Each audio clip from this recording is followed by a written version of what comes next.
Okay, so welcome to Coffee Compiler Club. Here today to talk about, how to implement compilers and language design and systems and how to make user interfaces that are impossible to use for everybody.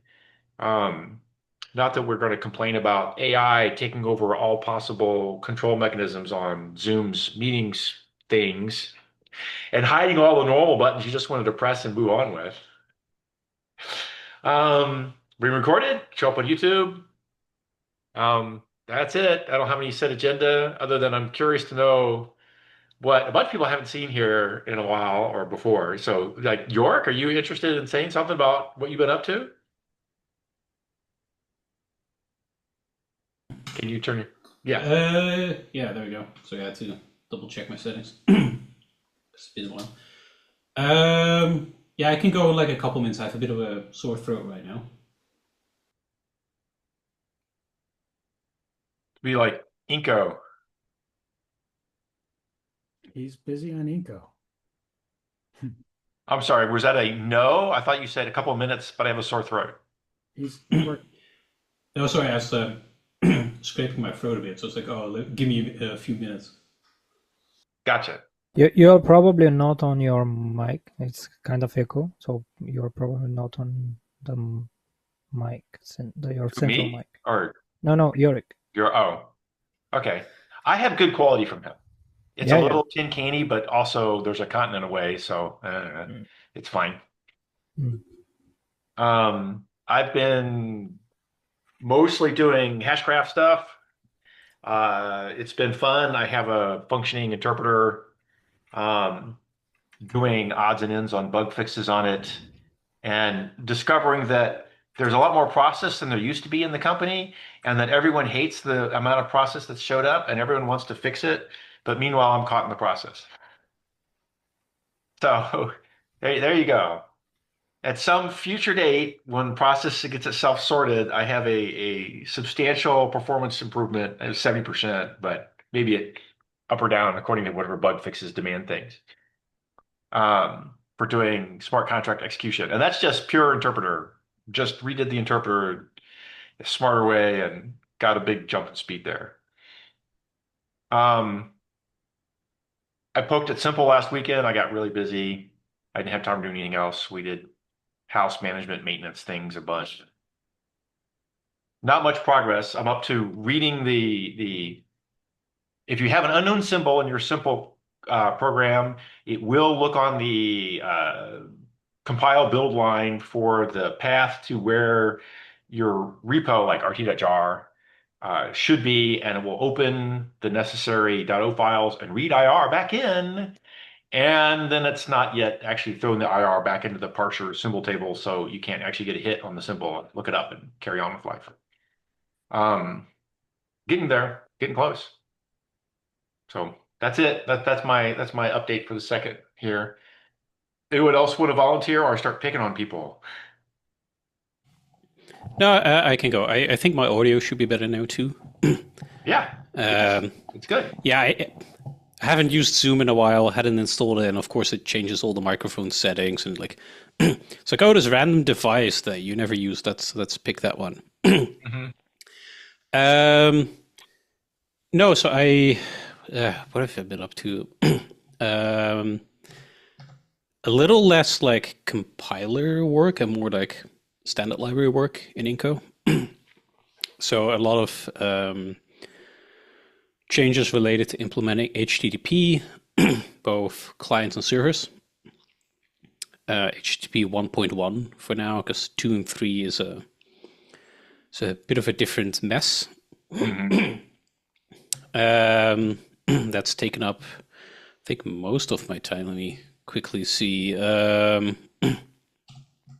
got anybody using Inko? Who's using it? Not actively, and that's a sort of ongoing challenge. There's people come along, they'll play with it, they'll say, "Oh, this is really cool," and then they move on, and you never hear from them again. Yeah. And so it's a bit of a source of frustration in that, on one hand, it shows there's merit to it. On the Mhm. other hand, it raises the question like, okay, what am I doing wrong that people aren't sticking around? And I think in a lot of cases the answer is just, the stuff lacking, takes time. Yeah. Like if you look at today's programming language, when they were first introduced, not many people had interest in them. And so with that in mind, what I've been focusing on more recently is building out the standard library and also trying to find places where I can use it myself to sort of drive the development. So a thing I worked on for the last couple of weeks specifically was a static file server for hosting websites. Because I had a bunch of websites for myself and Inko and whatever, and they were running on Cloudflare, and it works. It was free, but then what happened, there was that outage, I think a month or two ago, where it kind of reminded me like, oh yeah, you know what? Maybe I should kind of take back control of that a little bit. And I figured, hey, maybe that's a good idea to also do with Inko. And so I spent, time basically making my own Nginx, so to speak, but just for hosting static files, so it doesn't do proxying or any of that. Mm-hmm. And as simple as that may be, it actually revealed a bunch of bugs in various places. So there's one really stupid one where if you parse integers and you tell it, hey, I want decimal integers, you could still give it input letter A and it will parse it as 10 because it would treat it as hexadecimal. Yeah. And the reason was basically because the code did if x greater than error, but it was supposed to be if x greater than or equal. Right. So like a one character difference. Yeah, right. Yeah, I mean, there are only two problems in computer science, and that's by one of you. Yeah, off by one. And there were a couple of other ones, like wasn't really a bug, more oversight. The TLS library supports both clients and servers. And the sort of service component, it was built with the idea in mind, you give it a certificate and a private key, and off it goes. But then I try to use Let's Encrypt for automatic TLS certificates. And what they do is they spit out a certificate file containing two certificates. Because there's the intermediate certificate and your own. So I had to add support for that. Because if you just send the last one, browsers will handle that fine. Because they can sort of look up the intermediate one in a cache. But then curl is like, no, this connection is not verified, go away. And so the result there is that even though this idea of hosting static websites is fairly simplistic in nature, it did end up revealing a bunch of things. Yeah. And so that's kind of my plan to keep pushing. And in parallel to that, kind of looking like, okay, is there some sort of business I can build on top of this, like a way to make some money rather than depending on donations? But the challenge I have there is that the various ideas I have, they're all like, even if you use existing technology, they all take like 5 years to build, and they cost a lot of money. So like, damn it. I think, let me see, in the context of compilers, if there's particularly interesting, there's a bunch of things. With all kind of funny typing system issues for a long time. So I think there's interesting. I did recently add support for atomically reference counted types that you can share between threads. Because to recap, Inko's concurrency model is actors or shared nothing, basically. And that generally works quite well. But there are cases where you do need to share some data. A simple case is if you have like a set of counters that you want to mutate by different threads, like a counter to track the number of HTTP requests, for example. You can do that with actors, but there's a certain cost to that, and there will always be greater than just atomics, for example. Right. Yeah. Right. And the case where I specifically felt this would be beneficial was that the way the HTTP server logic in Inko standard libraries implement is that for each connection, it will spawn a lightweight process that's fully isolated. Then when you send it a certain signal, it's supposed to gracefully shut down. So we'll wait for connections, tear things down, etc. The way I had this implemented was that the lightweight process for each connection is essentially a state machine that has effectively, well, it has two messages, run and shut down. And the run message, based on some conditions, will just reschedule, like basically send the same message. So it's kind of like, infinite loop, but Okay. it's runs the message, schedules the message again, repeat, repeat. Yeah. The benefit there is because messages are processed in FIFO order, if a run message is running, some other process sends it the stop message, and then that receiving process schedules run again, it will come after the stop message. So it can process the stop message and say, oh, hey, we have to shut down, let's discard all future messages. And The you problem I throw found there, away you sorry? throw away all messages after stop that are in your message queue then. No, it basically just short circuits. So it does consume them, but it doesn't do anything meaningful. Okay. And it's just a way to sort of, for example, during running a test suite so that you can tear things down so that at the end of the test suite, you don't have like 20,000 processes lingering around. Yes.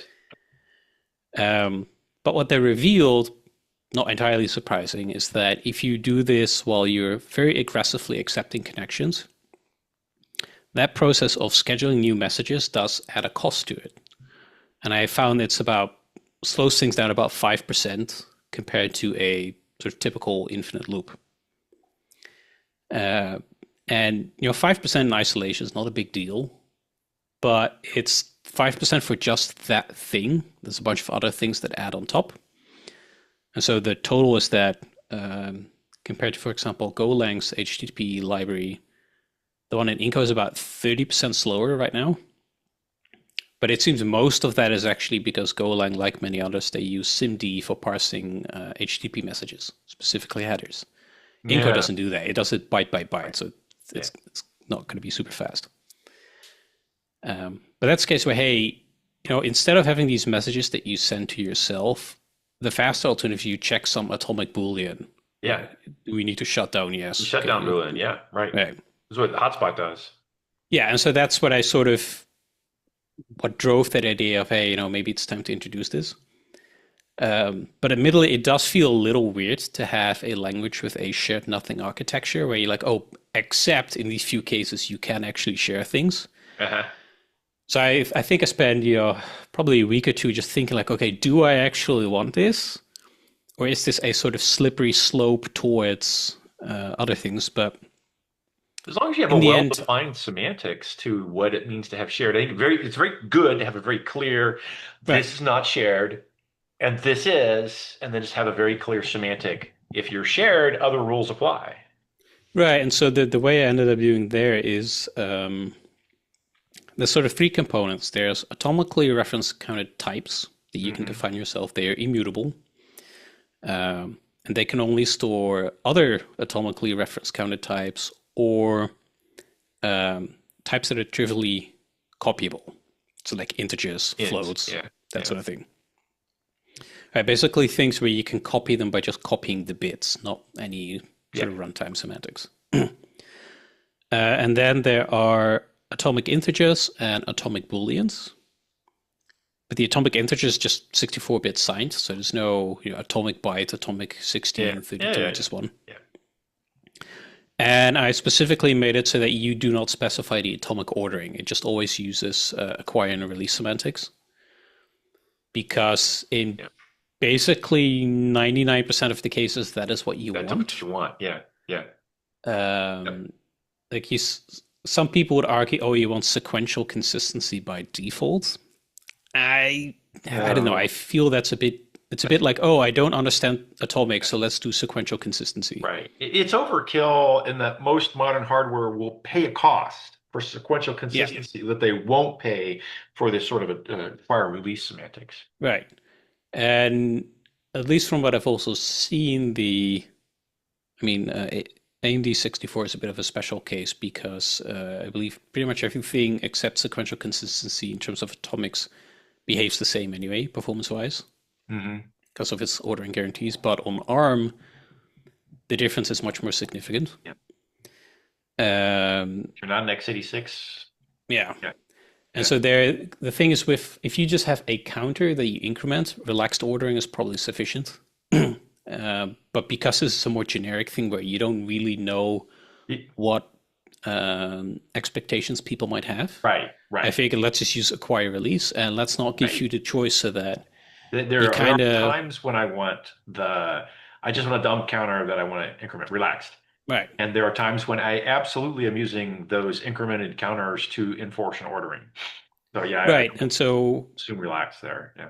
the thought in the end behind this was if you if you give atomics with explicit ordering, there will always be this discussion of what ordering should I use, and inevitably 8 out of 10 times people pick the wrong one because they copy from some blog post or because my Well, friend okay, said fine. to use this. Don't let I never let anyone else pick from those Right. things.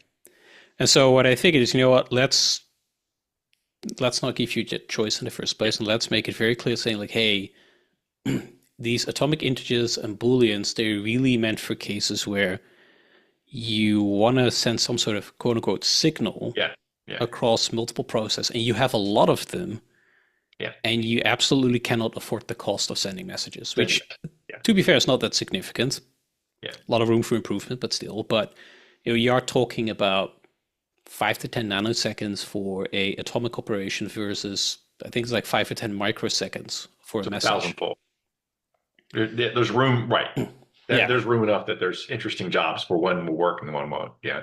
Yeah, and especially in the case of, say, an HTTP server where yeah, you might have to be able to handle, tens of thousands of requests per second, depending on what you're doing.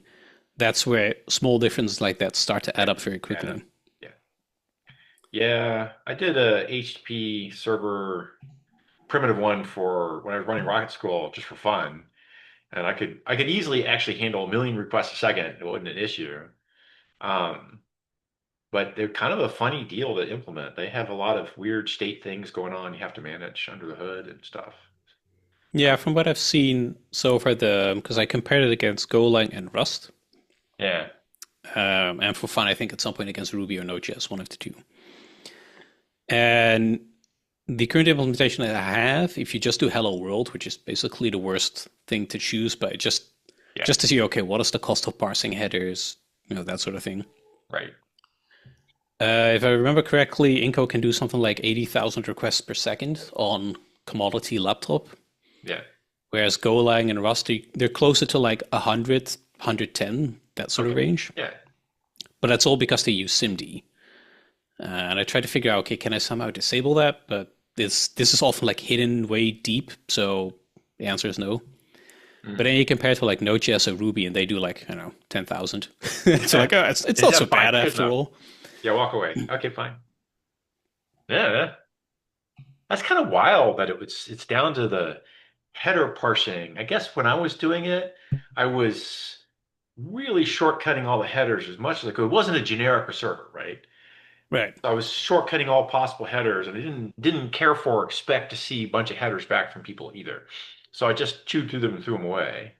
Yeah, and so that's a thing. What I've seen is part of this process involved like looking at, okay, how do existing libraries approach this? Because there Yeah. obviously are specs. I Yes. followed them as far as I know to the T. Okay. Yeah. Um, but what I notice is a lot of the ones that claim to be very fast, they take shortcuts. So Yeah. they don't follow the specification clearly. A case where you might see this is the spec is very clear saying header names are case insensitive.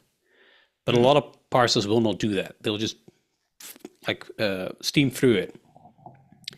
But what that means is that if you encounter a like when you parse headers, you have to have some sort of strategy. Like, okay, how do we deal with making them case insensitive? For example, that can affect the performance of it. And there, yeah, just certain areas where people they look at the text format of HTTP 1.1 and they say, "Oh, this looks simple enough. I can parse this easily. It only takes 50 lines of code." And in truth, it will work, but only for limited cases. Yeah. If you expose it to the real world, it will blow up because hey, guess what? People do different things. People send you shit things. Well, I saw Yeah, plenty of crappy headers from folks. The hacker group in Belarus sent me 1,000 junk mails, junk yeah, messages a day, at the same period of time when their script ran. And so I had 1,000, attack messages once a day. Yeah, and the thing with HTTP headers in particular, what's kind of annoying about parsing it is that the what some parsers do, they say, oh, the name of a header is any byte except a colon. Mm. And so what you do is you scan ahead until you encounter a colon, and then that's your You, name. you bail. In reality, there's actually more rules to it. It's like, oh, it can only contain these characters, blah blah blah. Yeah. Actually, for each byte, you need to check, hey, is it in range A, B, C, or is it X? I think I Um, did the definitely did the shortcut version. right. And I'm so looking there, for there the are, following header and I want to parse the next bit. And if anything misses, then I'm just going to skip it yeah. and go to the next thing and see if it looks like a header until I get what I'm looking for. And then I'm done. Right. And so the result what I found is that if you take, your average HTTP request and you focus on just the parsing time, basically all your time is going to be spent parsing headers because the bodies are fairly straightforward. The status line is also fairly straightforward. Yeah. But it's those headers because the rules are, I wouldn't call them necessarily complex, but they're not efficient because for Yes. each byte, you Yeah. need to make a bunch of decisions. Yeah. Yeah. And there are usually quite a few headers. Like most browsers will send Yeah. 10 headers or so. Yeah. Right. Yes, they Well, spew the shit at you that no one ever can HTTP use is or not a care. spec. HTTP is an umbrella that contains about 5,000 different specs, some of which are actually incompatible with others. Yeah. So, for example, headers, so what character allows you to put more than one item? So you can actually do like for some headers, you can say X equals Y and X equals Z. And that's the same as saying X equals Y comma Z, because comma delimits between multiple values in a header, except for, have you worked with dates, for example? Because the encoding of dates in Uh, HTTP requires you to put a comma at a particular location in the date.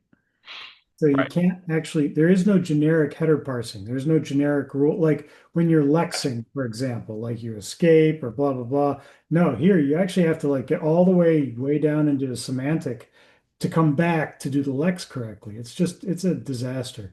And part of the reason it's a disaster is because they took about 25 different specs from email, from whatever the fuck it was called, the The email, his and they just copied them straight into HTTP. So a lot of that garbage is actually email encoding. I don't know if you hit that Yorick yet, but it's Yeah. No, it's header names are doable. Header values is 25 years of specs encoding right. what was done in the wild rather than what should be done. Yeah. Right. The probably the best example of this being the case is, these header values are essentially unstructured, but for some headers they have structure. Yeah. But then for some headers it's kind of defined ad hoc. So there's a fairly recent spec. I don't know if it's officially accepted yet or still works, but to define a set of rules for parsing structured values in headers. And essentially what it does, it takes all these ad hoc rules and tries to codify them into a spec. But the problem you end up with is you cannot just say, oh, for each header, apply these rules to get a data structure, because it's dependent on what the header does. So for example, if you take the content type header, its value is a list of MIME types. But you can also put a quality value in there to sort of specify the ordering. So you cannot usually just run a standard MIME parser on it. It needs to be where like, oh, it has to support these extra parameters.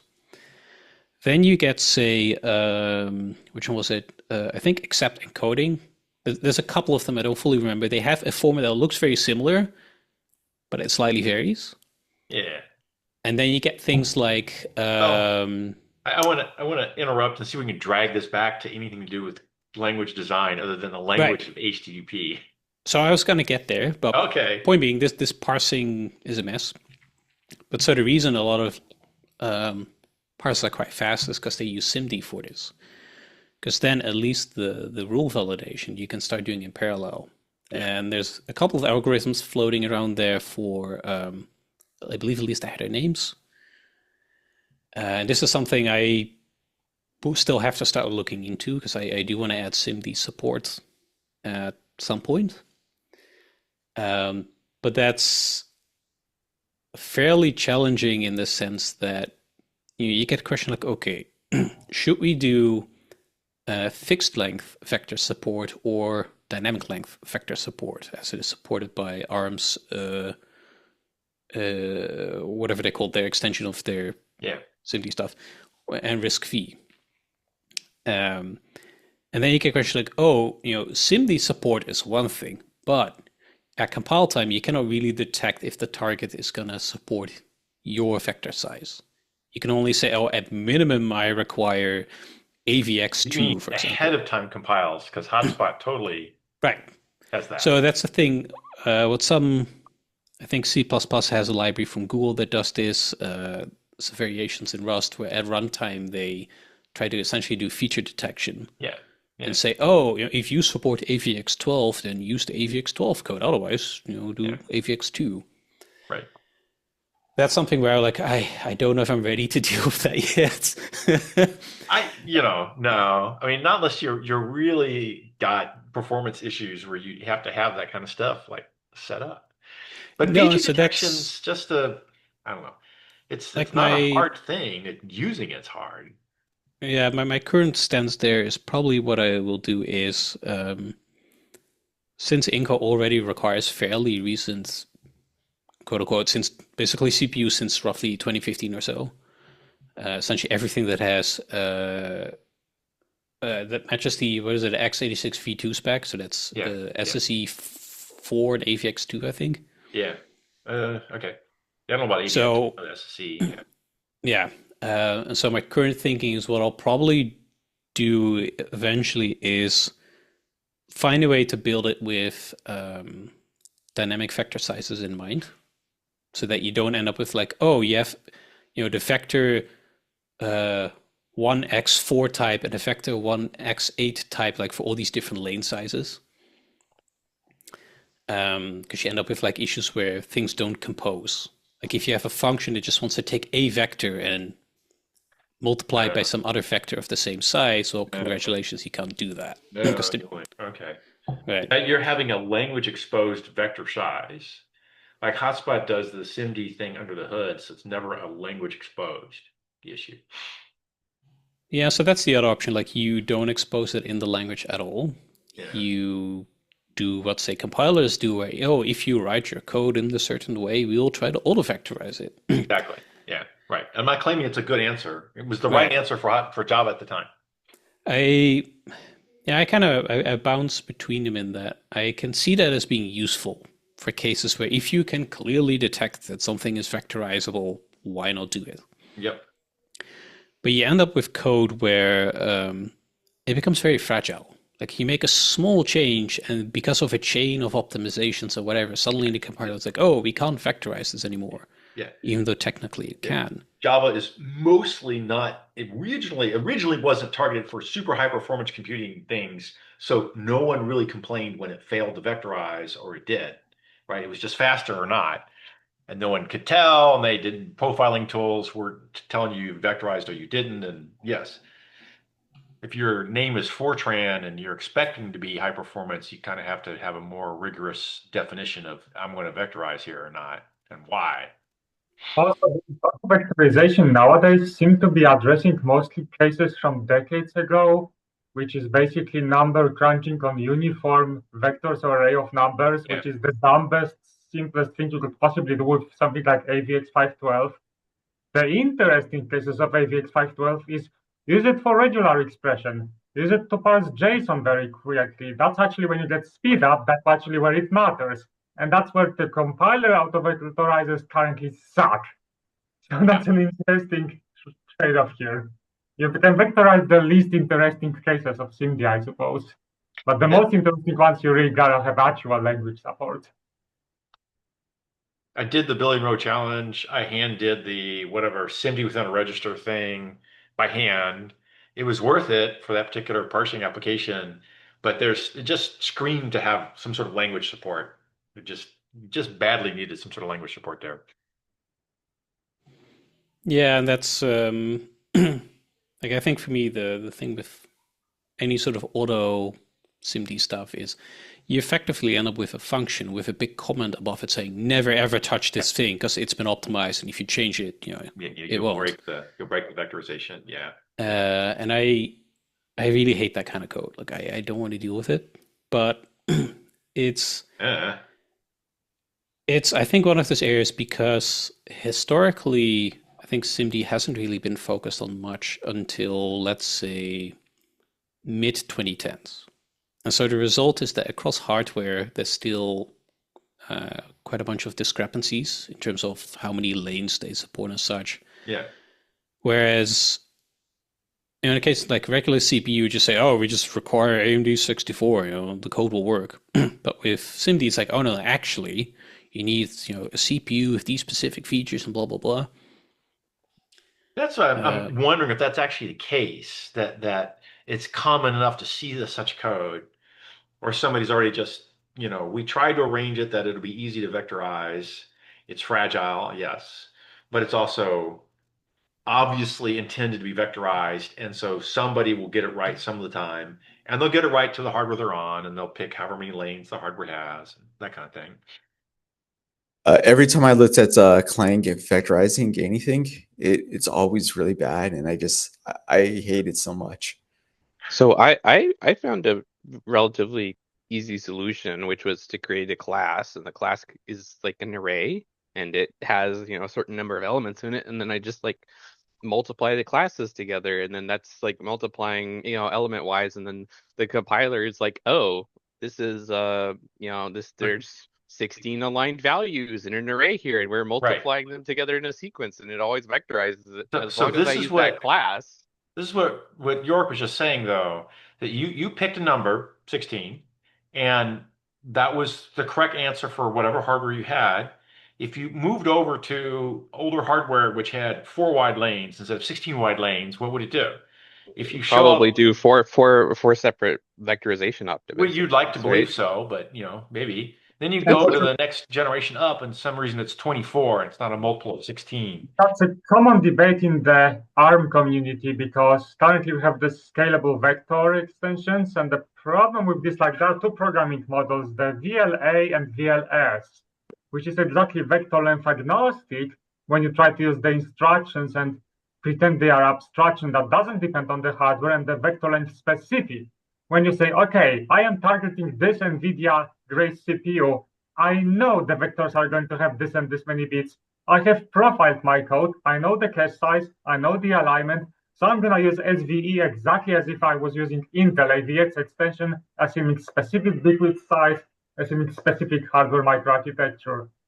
And there's actually a pretty good reasoning behind using the vector length specific programming model, because you actually do get very different performance profile depending whether you're using SVE on some NVIDIA CPU in the cloud or some CPU that is in the mobile cell phone. That's a very different SVE performance characteristics. Hmm.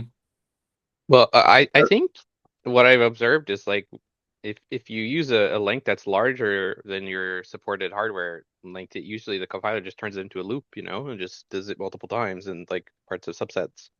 If Yeah. as long as you I can don't create certainly aliasing imagine problems. this not working out well on a cell phone where you're just too big, and then the chip can't fit it in cache, and it's constantly missing, and he has to do the loop over, but it's still too much, so it's all being spilled in and out of his memory In bandwidth and stuff. particular, it's also interesting to note that for several ARM microarchitectures, it's preferable to switch to neon instructions that when you operate on 128 bits, even though if you have SV instructions, and vice versa for different microarchitectures, because the latencies of those instructions are not identical.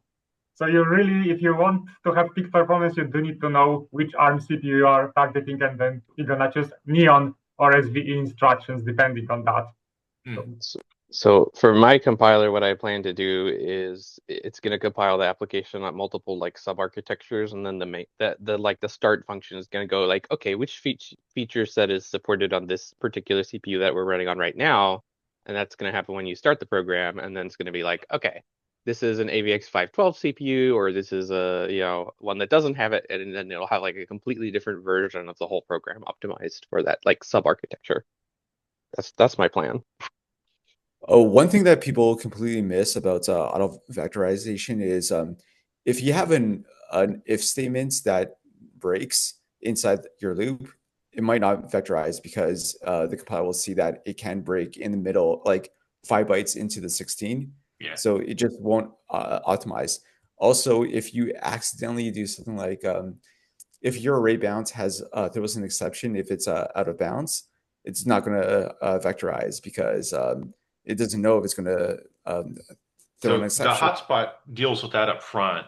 He does the range check and then he says, this loop will never range check, and he knows that. Well, my strategy is when you create a class, right? You don't like you kind of create like a class that has basically SIMD operations on the class itself. So like the class has like, Right, I don't know, right. 16 or 8, and so it's never going to like there's never going to be a situation where it's branching in the middle because that's in the class multiply Right. function or whatever. It's the difference between an auto vectorizer and a language that is designed to be implemented, vectorized implemented chunks.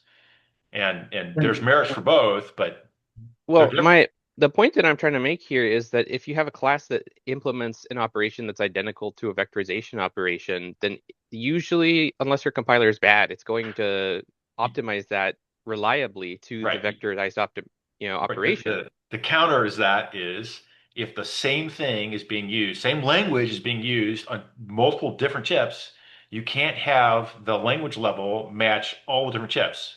It's going to That's pick one true. or the other. That's You pick 16. Well, that's great.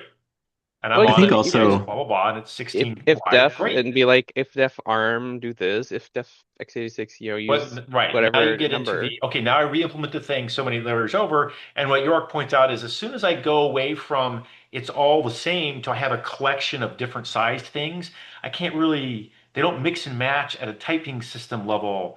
Like 2 by 8s, are they a subclass of a by 16? What's the breakdown if if I have, I know I'm going to run on a cell phone and it's a by 4. I know I'm going to run on a desktop and it's a by 16. Do I write I, for the I by 4 case so it works I for would the I cell would phone? I would argue that you write for the largest case that works for your code because it can, a 16 times operation can usually be remapped as 4 by 4 operations, right? So if you write that class as a by 16, it might like internally do 4 separate SIMD operations in that Okay, function. so I'm just curious. I don't know, but will this map really well on the phone, or will this cause the phone to continuously overcommit and undercommit? Let me give an example here. Way back in the day, it was the same argument for ints implementing a pair of longs when no one had 64-bit math. You had pair of ints, they make a long with the carry and the little screwing around, it all works. You get on an older x86 and you went in as a pair of ints on an 8-byte chip, you lost the stack pointer, it was a seven register chip, sorry, you lost the stack pointer, 7 registers now. You got 3 pairs and they spilled back and forth constantly because you only had 3. Who was the primary user of long math at this era? Well, it was big integer doing crypto. And in big integer math, it was all about overflow and underflow of the high and the low half of the 32-bit ints, because that's how the big integer library is written. So if you looked at the code base, it was constantly throwing away the high or the low half or shifting by 32 left or right. And if you implemented the integers as a pair of ints, you basically sucked with really bad register usage. And if you implemented the integers as 2 unrelated ints connected by a carry, then you could load by a 1 int or store by an int or take an int and pretend to shift and just declare it was the high or the low half shifted without any extra work. And it was hugely better code. It was more than 50% faster to treat it as a pair of ints that were connected than as a long done under the hood secretly as a pair of ints. So I'm just guessing, theorizing that if I had a 16 and I said, the cheesy, easy implementation on my phone here is by 4s and I'll just make everything run by 4s, I'll bet you throw half performance on the table. So my argument is that inside that class you're doing like element wise, like you're doing a loop over 16 elements. You're not Somebody, well, you wrote something at a by 16 that you're hoping the hardware chunks it. No, I'm writing it like as like a loop, right? On individual elements. I Like wouldn't inside necessarily have a lot of faith that the compiler will optimize that, even in easy I cases. I've Like I've seen it do it. I've used it before. sometimes. I Yeah, haven't yeah, tried it right. on There's a a difference between phone, I've seen but it and it's reliably going on. Yeah, I remember when I was working on WebKit, we had this one function that was a string equality function. And the only thing was that someone in the past had optimized it, not with SIMD, to compare like 4-byte chunks at a time. And that immediately killed any autovec, even though it's just, it's comparing the exact same memory. It's just, memcomp basically, but word size a little different, immediately cancels autovec. And, string equality was not vectorized by like bleeding edge clang, right? With like total By optimizations. force, it would kill the vectorizer. Really? What do you do with the edge case at the end of the string? I think they did some overlap, and so I can see how a compiler might get confused. But like if you're Okay. doing a loop of like some number of elements, like you can run Yeah. into cases like that, right? And the solution in that case was just to handwrite some SIMD, and it made it like twice as I fast. don't know. Yeah. So let me. When I wrote my parser, I literally had two different implementation because Neon SIMD, I can some of the instructions they don't map to the x86, but like they were close enough that I could just slightly change the algorithm and it will just work. So I just literally used two different algorithms and it was fine. It was not a lot of work. It's fine. But I you think were there, switching between the ARM Neon and x86 of a particular width, or Uh, x86 you I hope was auto vectorization was kicking in. I just assumed that there was always going to be AVX two because there's some requirements that Okay. basically I required at least Haswell, and that Yeah. has AVX two. So Yeah. I did 32 bits x86. I mean 32 bytes of AVX and 16 bytes of Neon. When you wrote that code, were you writing it in C code? And you wrote Yeah, C code that looked, because there's no 32 byte type in C. uh, there's a header that you just include, and it Okay. basically puts all the x86 intrinsics into whatever, and then the compile flag you use native, and whatever your CPU supports, it'll just include in the Okay. So yeah there is effectively an extension to 32 byte. yeah. Yeah. And GCC and Clang both support the Both header. support. There's a slightly different one for MSVC, but yeah, it has all the intrinsics Okay. for Okay. basically all So the effectively compilers. the language has a 32 byte primitive. Yeah, like TCC doesn't support it, but Right. the major compilers do. Okay. I think on the subject of SIMD, like the really informative case that I always look to, and you can kind of decide for yourself whether it's a good example or a bad example, is what WASM decided to do. So a couple of years ago, there was the WASM SIMD proposal. It's been standard for a little while. I actually had to implement it in the WebKit JavaScript compiler. And they basically, as far as I understand, there was a massive argument for years beforehand of exactly how do you make like a portable SIMD representation. And it's kind of interesting. They ended up actually going sort of the opposite of like the like flexible vector approach. And so you sort of see like both the benefits and also downsides of trying to line up with the hardware. Essentially, what WASM SIMD looks like is sort of this like intersection of what like x86 SSE and like ARM Neon support. So like, it is broadly supported, and most of the instructions sort of lower to an exact hardware instruction in some architecture, or usually both architectures. But in the process of having this like, attemptedly like zero overhead close to the hardware model, you end up with all these little holes where like both ARM and x86 have like better vector instruction sets now, but you can't really count on them on older chips. So like just you simply don't support it, or you'd have to add like a double your instruction count or something. Um, Alternatively, there's also even holes where like, you get these little subtle architectural differences. Like, the famous thing where like x86 computes minimum between floats in like a different way from other architectures. And so like if you do a floating point minimum in WASM, if you're running on an ARM machine, it'll be like one instruction. If you're running on an Intel machine, it'll be like 10 instructions and like slower than doing it in Scalar. So you can get into these really nasty scenarios. Wait, what was For this me, one with the x86 min? oh yeah, yeah. Okay, so for anyone not familiar, Both has NAND issues. Yeah, so it's I'm trying to remember what the actual difference is, but it's like the actual definition of min in like IEEE is like if one of the operands is a nan, I think you have to return the other one. Whereas x86 will Not a NAND? actually You don't, NANDs don't poison? When you do a min operation on IEEE, you just, yes. Yes, I'm pretty sure. This is an interesting property of okay. min. You can use it like I don't know if any of you have seen like the Tom 7 video where he makes like a logically complete set of floating point operations, but he uses min as part of that. Um, but yeah, so you're strictly required to like return the non-nan operand if I remember correctly. Hmm. I could be wrong, but it's something like Could be this. right. And then x86 does something slightly off where like, it will return like it will prefer like a negative nan or it will sometimes return a nan or something like that.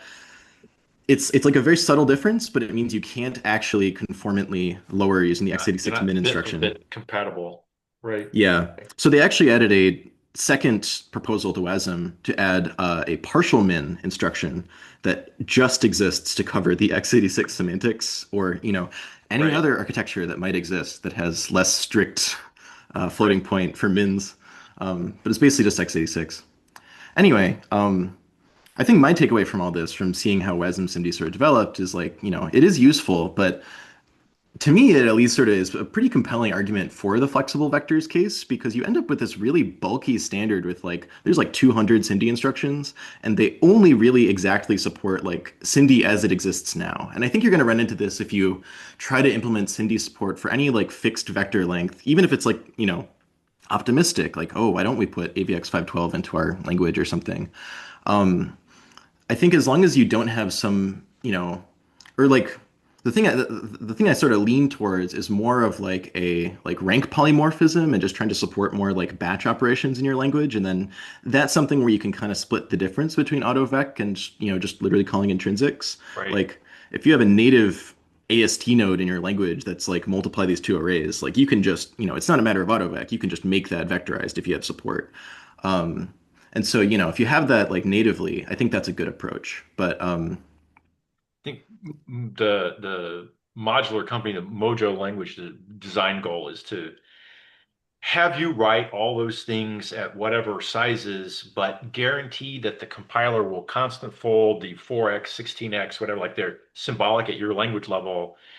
But at the startup, you'll read the spec, you'll read the hardware you're on and turn them into constants. And then the rest of the folding happens after I'm on the hardware. So it's a jitting process. And he guarantees he will constant fold through all layers of indirections and all layers of looping, such that at the end you'll have all constants around all your loops that you're feeding into your GPUs, and that you can therefore get the good layouts and you can get all the right vectorization thing happening on the GPU.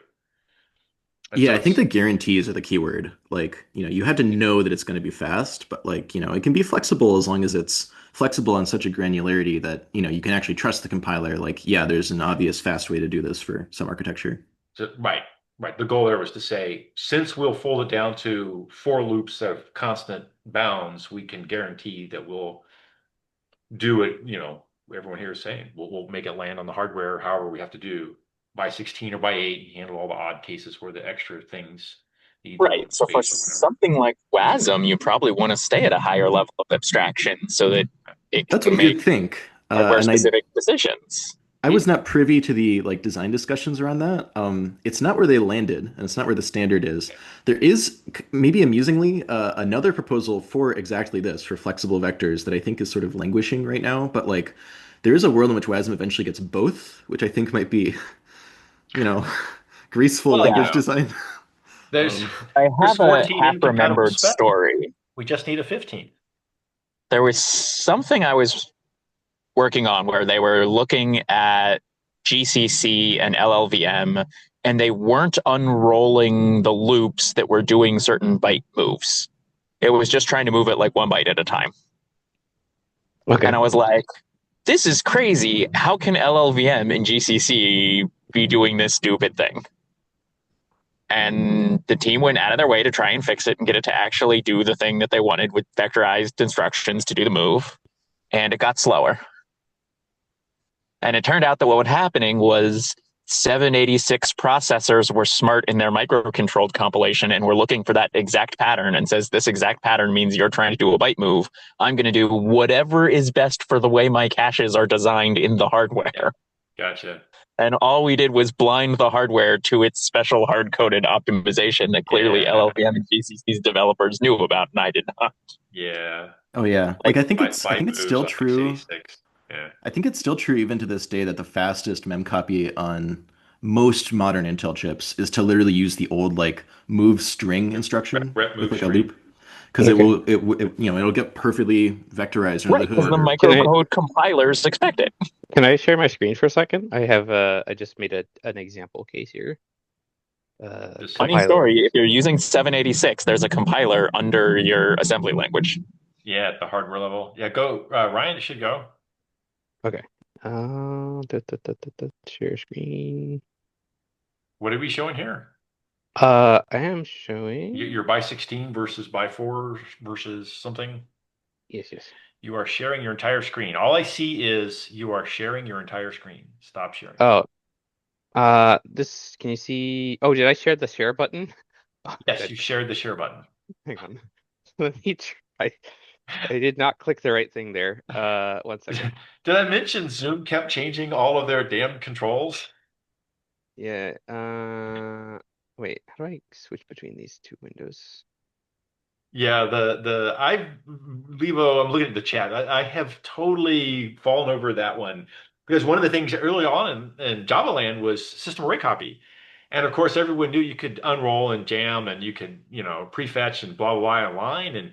And then x86 came with a different chip. And then you had to do a little differently and a little differently. And suddenly rep move stream was fast again. And then it went like they had their TikTok and I swear there was a rep move string is fast. The talk came, it was slow. Then the tick came around, it was fast again, and then the talk had it fast finally, and you could just rep move string. Yeah, But I there didn't were really. like 8 or 12 implementations for the different x86 chip layers in hotspot that system array copy called. Yeah. I was just wondering if my load 8 bytes and store 8 bytes is wrong because I just do it as a plain loop. If you're misaligned, you might be better off with a rep move string. But you first get it profiled that it's hot. It's the hot code. You care. If you don't care, you You don't know care. what? Walk away. Writing code and profiling it is always the correct answer. I Okay. should do that. I think I did That do that. shows. Oh, does it show my whole screen or does it show this window? Compiler Explorer, which, by the way, you can send me a link and I can share it, and then Okay. people. Well, okay, It says fine. No, it says I'm sharing my entire screen, but I don't know. I have Anyway. no. I have just the tab in the browser for Okay. Compiler Explorer. All right. So here I did this. I did two versions. One with a built-in assume for alignment, and then with that one without. And you can see that this is like for size I equals 0, I is less than n, I plus plus, Yeah. a1 I blah blah blah blah blah results Yeah, equals you have false. too much vertical space. You and Cameron need to go live together. Hang on. Yeah, I know. And I have like wrap your curlies up to the next line. You're killing me here. Some people don't like that. I find it's really hard to Some see where the people. braces Wait, are. what are you saying? Yeah, I mean Cliff is showing his age because years Vertical ago space is precious. What are you talking only about? 18 lines on the monitor. That's right. Yeah, so you can see that even this loop here where I didn't do a built-in alignment, the compiler is going to do a few branches to be like, okay, is this Yeah. aligned? Yeah. Are all the requirements in here? It's going to like unroll the portion of the loop that is like available to do this, and then it's going to use those like AVX 512 instructions Yeah. or whatever this is. I don't know which. Okay. I don't know the names of the. Now the performance question is run the same thing using any sort of rep string compare and see if it's faster on an x86 of whatever generation or not. I'm curious. Yeah. I mean, So Hotspot does this kind of shit too, right? He asks the question, he does the alignment thing, and he does the range check thing, and then he hands the core compiler the core layout who unrolls and symbiosis. So for yeah. these kind of trivial loops, absolutely you'll get auto vectoring, So and alignment doesn't matter. So my argument is that you make these trivial loops by creating a class that has like you go, my class, right? Yeah. and you put, I don't know, it doesn't matter. You have std array, int, Yeah. or let's do int32t because we're not slobs. Yeah. See, Uh, that will work, but the thing is, that's very close to having something in a standard library or the language supports. And I my really think that it should be a standard library. my So, or argument language. here is that you can write any generic function that operates over two of these like classes, and if you write it correctly, it will auto get vectorized. Like sometimes The- there's like specific vectorization you instructions you across need architectures. you need the piece where you take the auto vectorizing by 16 lanes or however many, and you compose it in a larger, more complicated thing where you don't have by 16s. You have a But large thing, but it's definitely not a like line by 16. yeah, but like look at this, right? Where the compiler's like, okay, I can Yep. do these. Yep. Maybe the compiler's actually taking a bigger chunk, right? It's doing four separate operations in each loop iteration, and it split that into separate ones. So what it's going to do is it's going to split the vectorization into however many like separate lanes it thinks are optimal. If this loop uh is invariant, because like the key here is like to design the algorithm so But that I'm missing in how the by 16 that you wrote by hand enables something that the auto vectorizer didn't pick up already. So the auto vectorizer picked up your trivial loops because they're trivial. So if you write a loop that's non-trivial and the auto vectorizer doesn't pick it up, but it could be vectorized, I hear that your thesis is I'll rewrite my loop in this by 16 form. But not now even I by have the 16, the size doesn't really matter because like you can see, okay, like ignore this Not, aligned not, one. not, I'm not saying by 16 as I'm saying pick a generic size, but it's some conveniently sized vectorizable chunk that I'm assuming the hardware should be able to vectorize them in my by chunks. But I have a complicated loop that the hardware is not vectorizing, so I'm kind of forcing it by making by 16s as my class here that's going to 64 at a time or 16 time or whatever, however many. I actually don't think the size is that important. Like, okay, you can even like make this a vector, okay? And you can still get similar performance behavior because like you see this here. Okay, let's ignore this for the That moment. that's not the part that's not going to vectorize. The for loop where you say byte for byte, int for int, blah for blah is equal or not equal, that's totally going to fucking vectorize. By the way, In a more complicated I, loop. I'm not sure what your use case is. So like maybe give me an Parsing. example and then Yeah, I'm parsing HTTP headers. We just did this. Well, I'm parsing HTTP headers. So, They're I complicated want parsing. I'm going to to. grab 16, 32, how many characters a shot. I'm looking for the colon for the end of header. I'm looking for the comma for whatever. I'm looking for a slash new line. I'm looking for characters. I would say Uh, pretty much any use of SIMD beyond 1980s. So anything that is not using SIMD as uniform operations on uniform numbers, because if that's what you do, you already have solutions in compilers called vector types and matrix types that's supported by both Clang and GCC. You don't really need to write a class, and it's going to guarantee as much vectorization as if you do write the class. Another comment, just if someone's watching, when you use Clang GCC for x86, march implies mtune most of the time. and There are Mars few implies what? exceptions. That CPU. was the compiler explorer now, just in case someone was watching that. When you use march, you do not have to use mtune unless you are using x86v, 1, v2, v3, v4. well actually march is like okay, this is the compatible instruction set, and then No, mtune is like it's this not is the true. Look at the documentation. I gave the documentation to the leads. It's documented that march implies mtune for x86, and it always has. mm. Levo. Look at the documentation for a march. I posted this in the chat. It specifically says that it implies mtune for x86. It's a You common mean misconception. I don't know where it comes from, but I do see, encounter people that think that they well got it. But the it, official documentation is the source of truth here, and the official documentation says it's black and white. yeah, that's I don't know if that's consistent across all the compilers, I so do, that's I do. And again, check documentation. They do not hallucinate. I mean, if you were LLM, I would say that's not something you should be hallucinating or guessing. That's yeah, something that needs to be I don't written see down in that in I don't see documentation. that in Clang, so I don't know if that's a GCC thing. But Wait. um, I'm pretty certain Matt's an expert on Clang here. let's see. All right. Lebo. Yeah, so I've been meaning to say that when I was parsing text, I noticed that it's very effective to like if you need a case insensitive, it's actually very effective to load 8 bytes at a time instead of like comparing like car by car.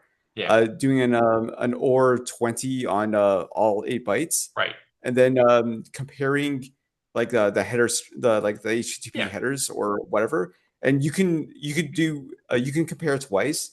Once, like assuming there's no space because most of the time there is no space, and then just like get them like the most common headers out of the way, and then you do like the proper way where because then like like what you're 90% saying of the is, time it'll be the first yeah, the quick path. there is easy, well understood things that let you parse HTTP headers, Yeah, essentially whole word at a shot, yeah. including fixing upper and lower case issues by forcing everybody to be uppercase and so on.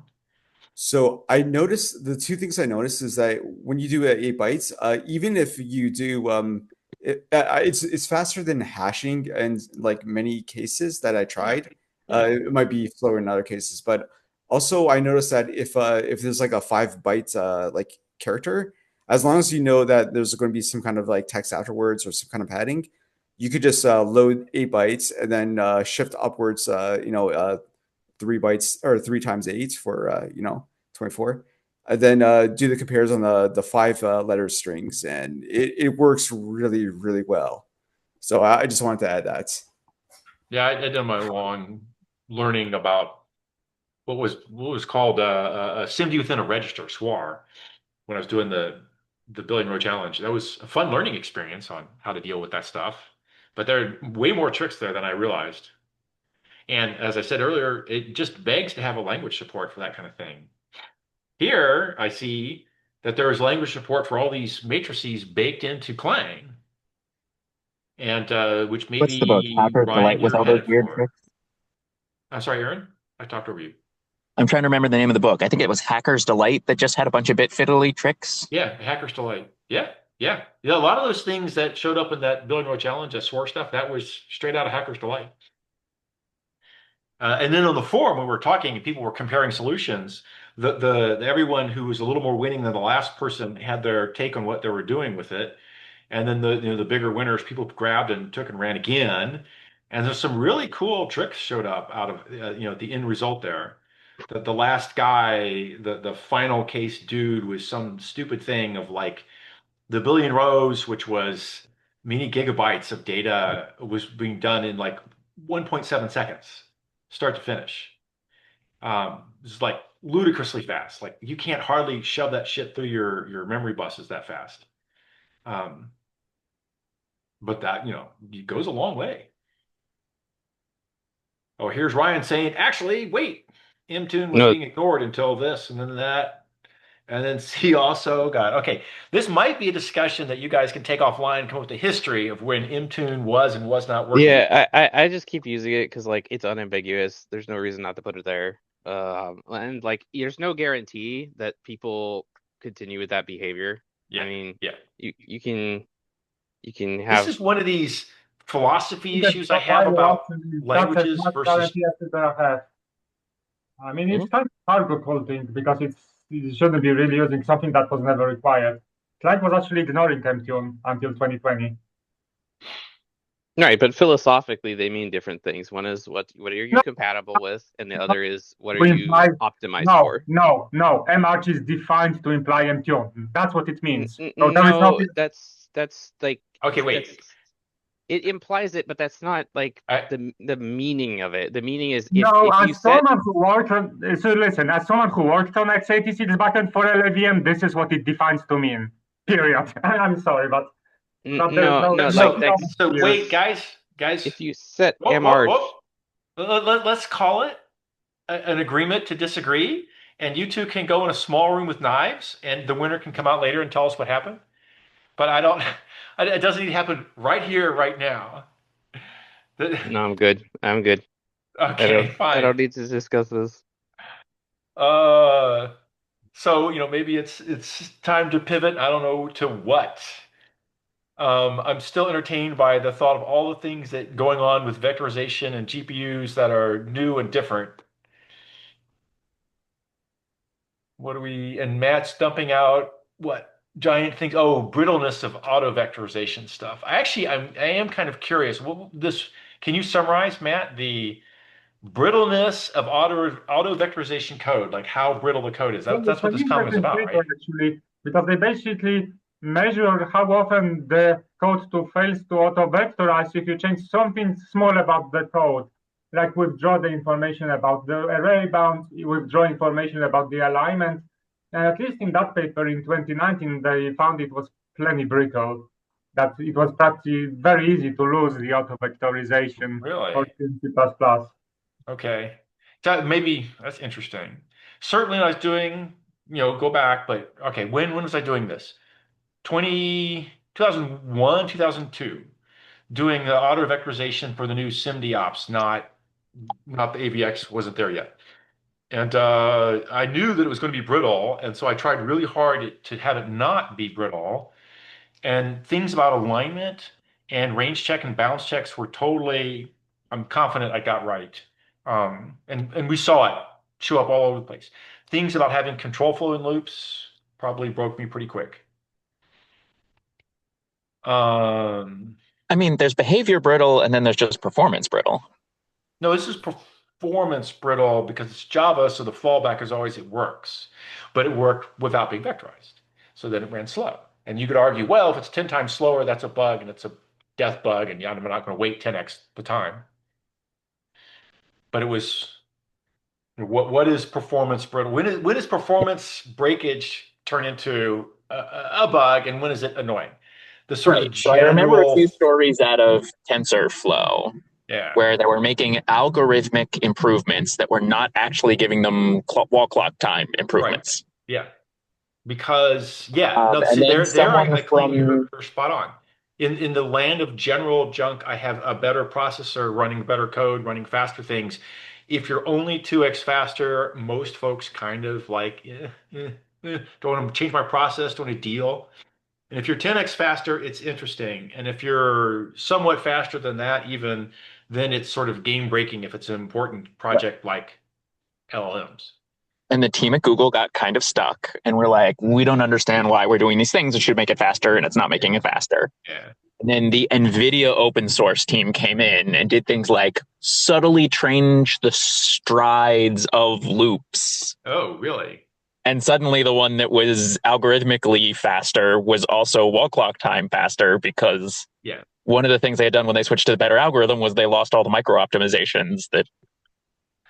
Oh, that the NVIDIA team had been doing Right, on because Google's some. been doing a lot of algorithmic work, and NVIDIA keeps following up behind them in the TensorFlow project with their Right. open source team being like, do you mind if we actually fix this so it, works So it lands on the on hardware our right. chips? Yeah, I'm with the modular mindset here in that there is a better language way to do this that doesn't require this kind of double team effort. You should be able to do an Right. algorithmic change and have it sort of be NVIDIA obvious has how to to come do. back behind you and fix all of your strides. Yeah, right. That's the Fixing the problem with strides C. should be something that you could get out of another way, something automatic, something less than a team of experts looking and saying, "Hey, if you stride by 5.75, whatever, it's better." Like, what the hell? Why? Can't I just have that be a number somewhere that then the runtime looks at my hardware and looks at my loop and says, "Oh, you need to stride by this," and you're done, and you walk away. I don't understand. Fine. Oh, and then David says type system. Yeah, I could do a pivot here. Do you know how LePac does it to get all their strides right? Oh no. If There's a team at NASA that every time a new CPU comes out, they redo runs it. a giant suite of benchmarks and then adds it to the giant switch statement that says, if you're on this chip, do this set of It configuration. sounds like a reasonable answer, unfortunately. And they're like, on the one hand, it is expensive because they burn Somebody a has to lot maintain of that. flops running that benchmark every time Yeah. there's a new chip. And on Well, the other somebody has to hand, you engineer do and it maintain once and that. then you learn the constants and then the lookup table's fast. Right. Yeah, right. No, I get it. It makes sense, but the expense is you're paying a Constant's a human constant. soul to maintain that code. of getting the new strides when the new chip comes out. All right, fine. So, David, what's types? What Oh, about types? in case in case we're looking for a big pivot in topic, I figured I could talk about some of the stuff I've been working on in my language. Everyone else here talks about their language. You can too. Sure. Is it all right if I share a window? Yes. Let's see if that actually works, or if I this have to just. unlock it once per session, and then the share in Zoom's pretty reliable. Oh boy. Okay. I'm always a little questionable on Linux, Yeah, actually, but if Lebo's right, if you have a site, an HTTP, a link, we'll throw it in the docs. Future okay. watchers can go hunt up the link and read it. Did that? Is this visible? It should just be my Yeah, terminal it window. says Dev Clover. Okay, so I've been working on a language called Clover, and basically my main like strife for the last like month or so has been generics because generics are kind of a mess. I have a little example. Let me actually move my Zoom bar. Like the Zoom UI is blocking my terminal on my end. Yes, Um, that was another change that happened kind of recently. Uh-huh. So here's just a little example of like some generics, and these are like, I guess I would sort of describe the approach I've been taking as sort of template maximalist, which is maybe a bit of a controversial stance for a language. I really want like, really good peak performance, but like expressive generics and some amount of like duck typing kind of, Hmm. vibes, sort of like what you get in C++. So this is a little program, and it defines a little maybe type. This is a sum type. We've got some case and some none case. We've got a function that will print one of these maybes if present, and then we like create some variables of them. And if I just do like Clover, if I just compile this, it'll print A because A got assigned to B, even Yeah, though it started as a none, got assigned to this sum. yeah. This is all pretty straightforward. Getting it working was a bit of a hassle. This does a lot of like monomorphization under the hood, but it all ultimately comes together. So here's the kind of interesting thing. Question, what is the meaning of star? Let me bring that back up then. It's a pointer. It's just a pointer type. So Why? this does show off a little bit of like the implicit like reference and dereference rules. So Clover has pointers. It's meant to being a pretty low level language. Um, but sort of like C++, well, I guess unlike C++, it doesn't have a separate reference type to capture implicit Yeah, reference. So yeah. instead, there's a couple specific lexical places where you can like take a reference. And one of them is if you call a function in this like method style here. Basically, anytime you have like a dot, usually you can take a reference of something, So unless it. when your maybe isn't implemented as a null or not a zero overhead thing like Rust is trying to do, you have a Uh, maybe object. yeah. So that well, it is like a struct, so it's not like garbage collected or anything.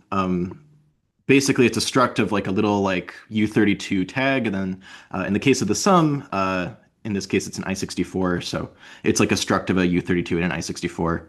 It's not super optimized because you've got some padding in there, and I might try to like mess around with that at some point. And And then just things like maybes for pointers and stuff you've probably need got the some. allocation. So you allocated an A object. Is Oh, in this there case, there's no allocation. These are okay, actually static memory even static because they're memory. Yeah, globals. fine. Okay.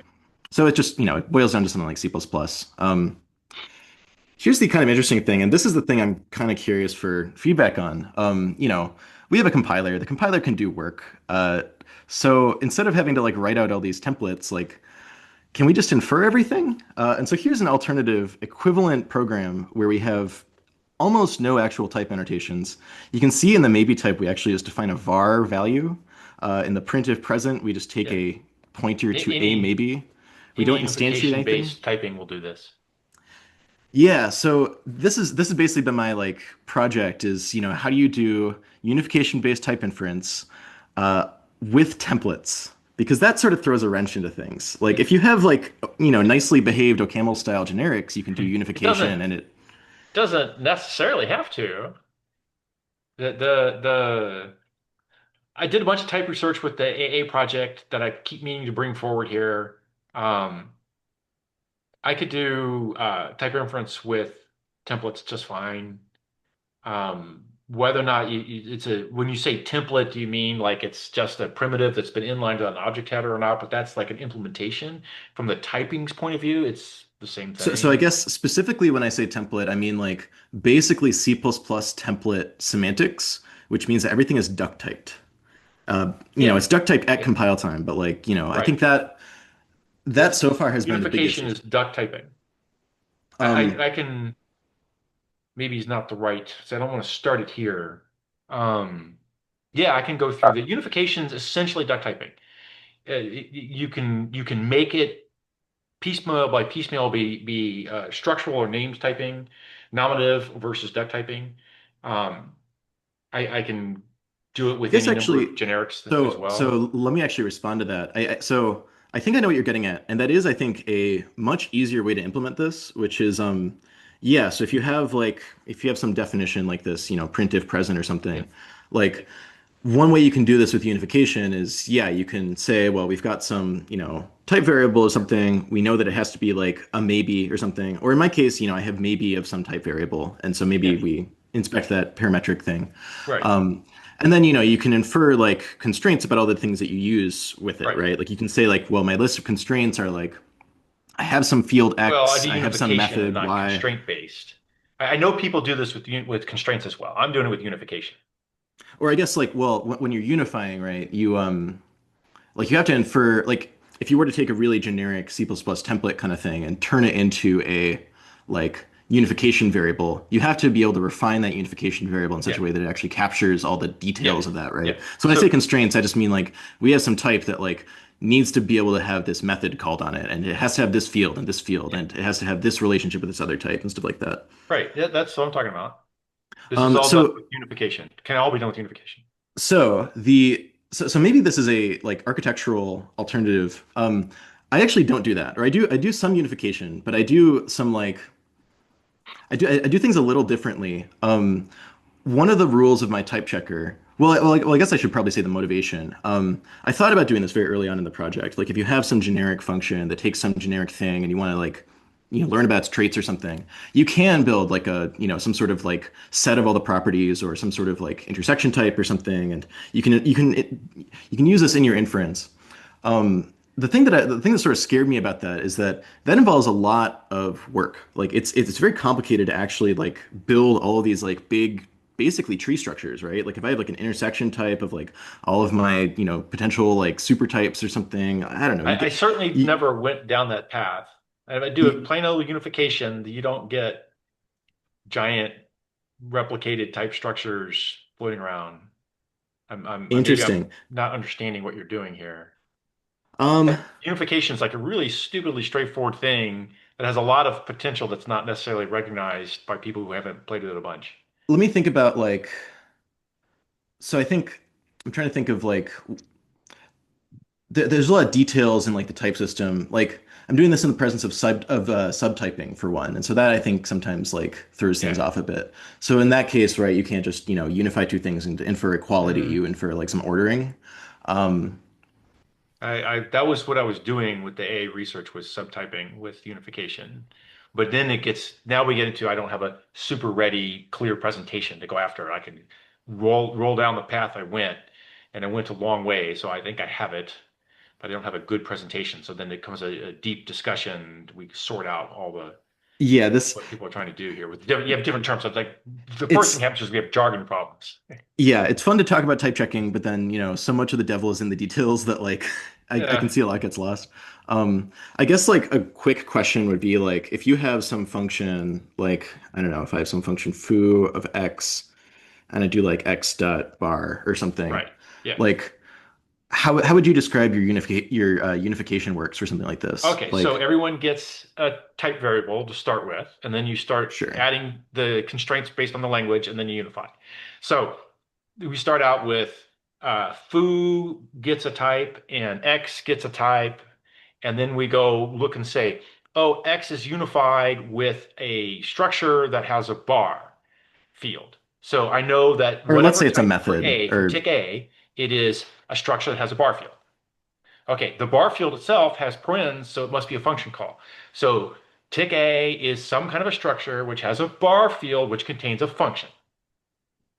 And then foo is Sure. a function which takes one of these things and returns whatever the function that came out of bar. So I can describe this with types straight up.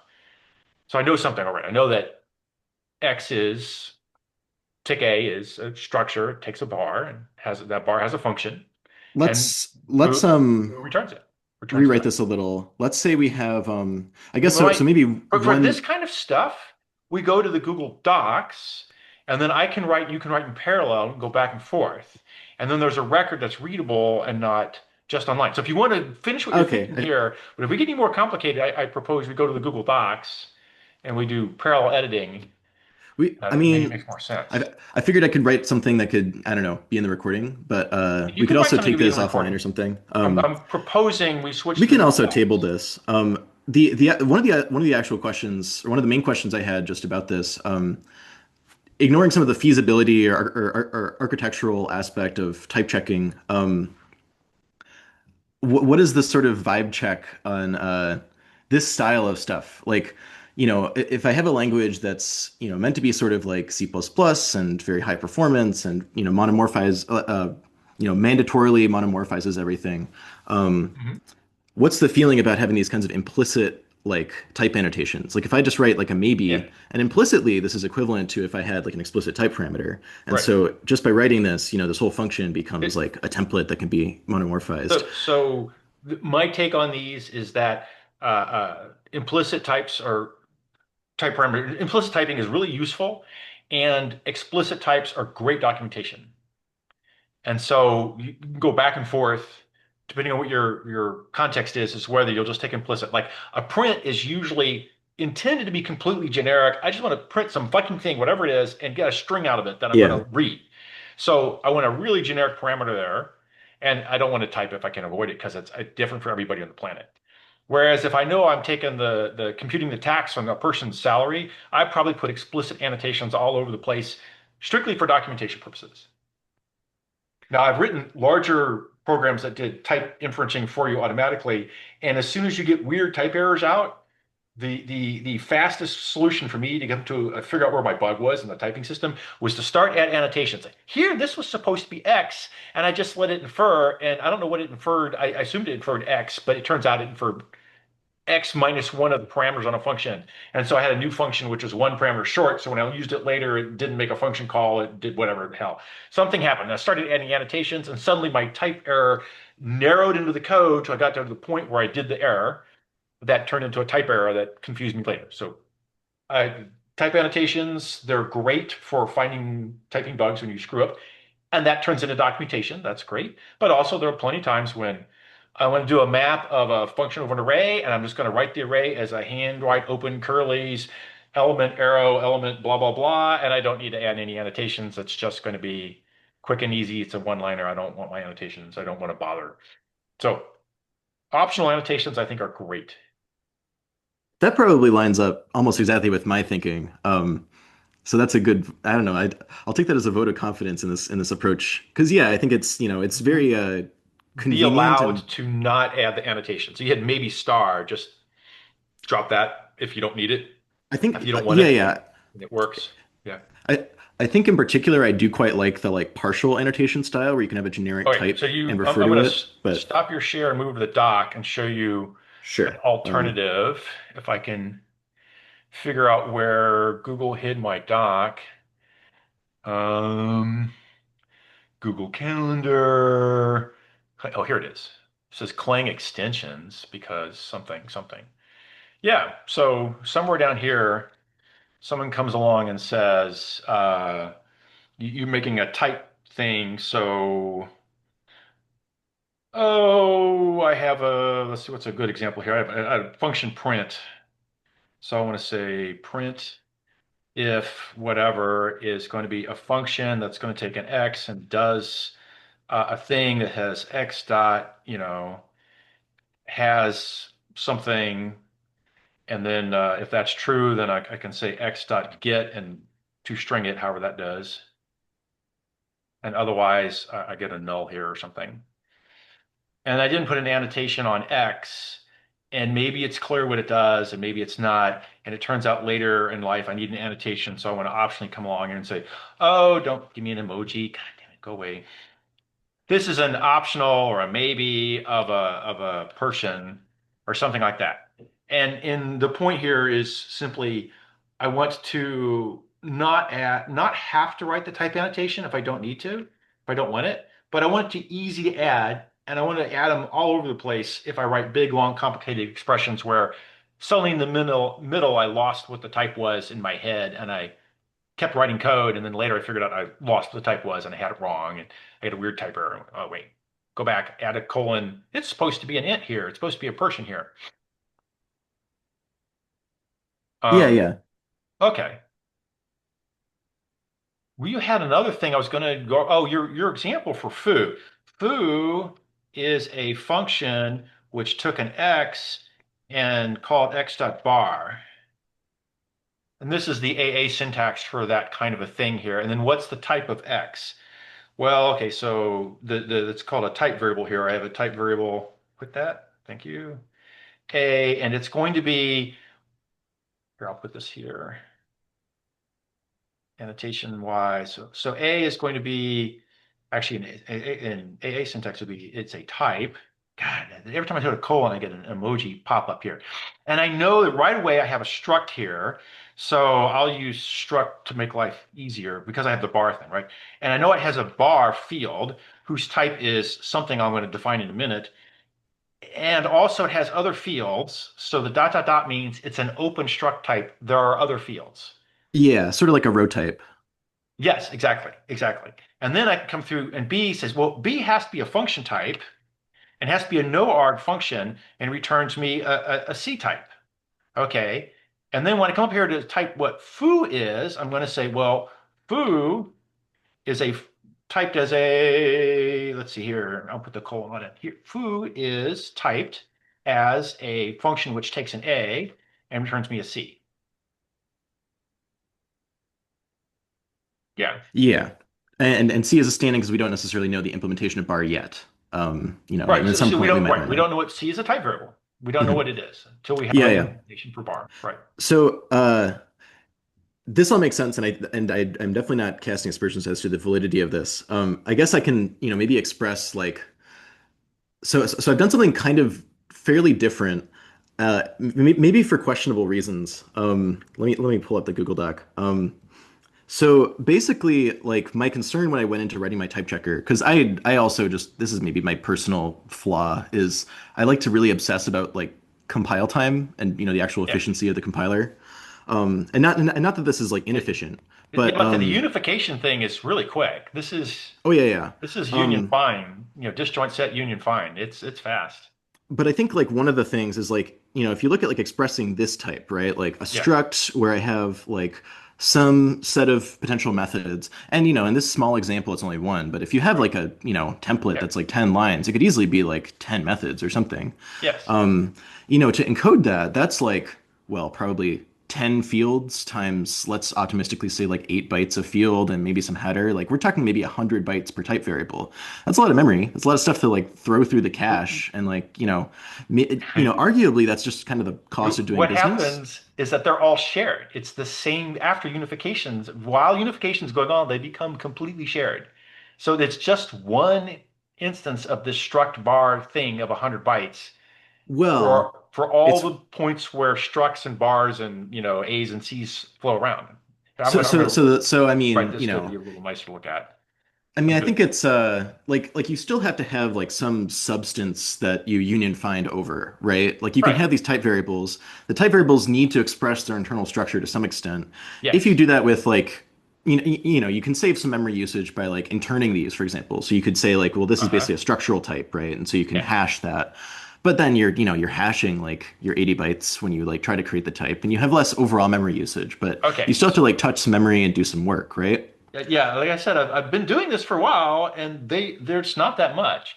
An Oh yeah, I individual think type variable is, in my implementation, it's a Java object header, and then it has some enum, which is just a byte, and then it has any extra things that are specific for that type, like structs have a count of fields, and then there's an array of type variables for the count, and an array with the strings, a string and a type variable.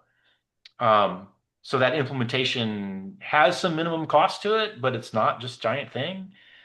And then I performance is totally, like it's always a question of what is actually acceptable performance, right?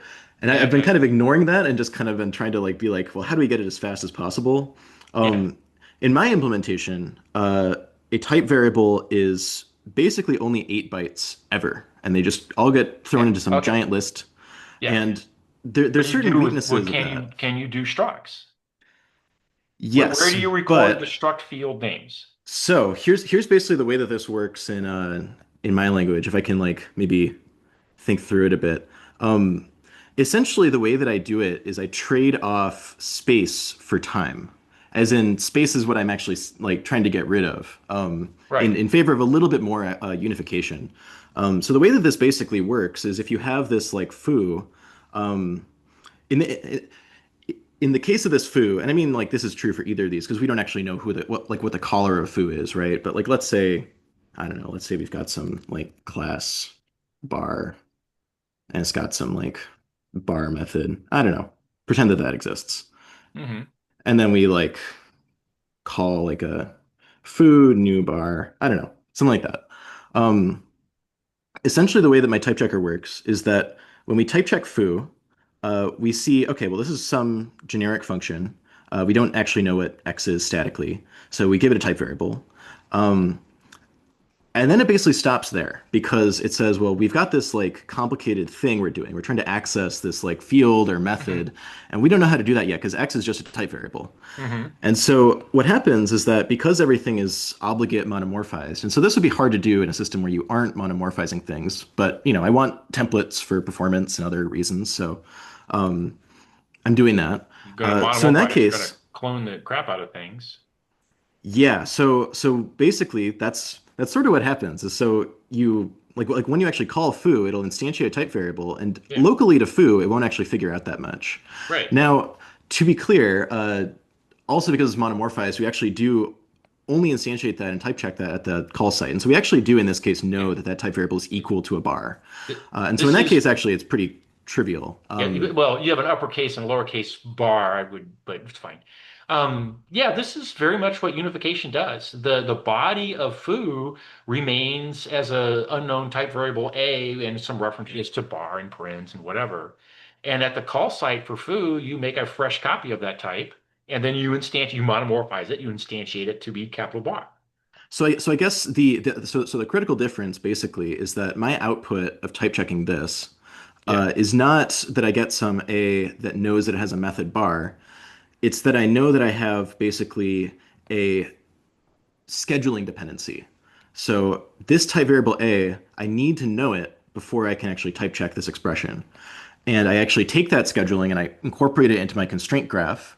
And I, you know, it, if I instantiate a foo on something generic, like let's say I don't actually know this is a new bar. Let's say it's just some variable X or something. yeah, you're passing along. Don't use X again. Pick a different variable. Or sure, I don't Y, know. Let's do Baz. as, Random names. right. Yeah, Uh, right. Basically, so if we call it something generic, Yeah, essentially the difference is that instead of actually inferring like a type for this where I know structurally and like spatially in memory like what A yeah, is, I actually take the constraint graph that I built up, like the schedule of like constraints to check. It's all very like ordering based. I do like a topological order to try to like yeah, maximize the chances of getting things. yeah. And it basically concatenates that onto the parent. And so if I Yeah. instantiate foo on like a truly unknown thing, it will basically just add like more stuff to my schedule. And then instead of actually spatially representing like, well, I need to like, store that I have this field, but I don't know what type of that field that field is. Instead, I end up getting this like temporal sequence of like, well, I have this type variable. Then once I know a little bit more about that type variable, I can solve Yeah. this like field access, and then I can solve this method So, call, and then I can solve this other field access. okay, so Um, let me take what you just said and bring it back to my understanding of how the classical algorithm W, algorithm J kind of unification goes. In the classical presentation, the syntax is an abstract syntax tree. That tree turns out to be the topological order you need to make a one pass. I have all the data I need at every point, and it's only exactly one pass. If you yeah. start with a language that looks like C and you have references over here and there and upward and downward, there's not You can have forward references, and it's all legit and Yeah. correct. You And can't do it. subtyping is like the worst. You can't do it in the one pass that the algorithm W does because they're not in the right order. And it's not obvious what the right order is, so there's no obvious sorting thing. For what I'm doing in AA, I throw these guys on a work list, and the work list sorts the ordering out for me. So I get an ordering, but it's not the AST ordering because there isn't an AST ordering. So it sounds like we're not that far from each other already. So Oh yeah, I we don't would think it's just super far to off. I think to the big thing is that I have instead of trying to type check every single, syntactic expression, I let certain ones be basically like typed holes for like the time being. yeah And so like a yeah. method call is hard to resolve. It depends on It, its on the, so method when you base say and like the type arguments and hole, stuff. I would say that's a type variable that I don't know the value of yet, and that's the normal processing of unification. I just got a variable for x dot bar. It's something d, and I'll figure out d turns out to be a function that returns a c later. Right? Not yet.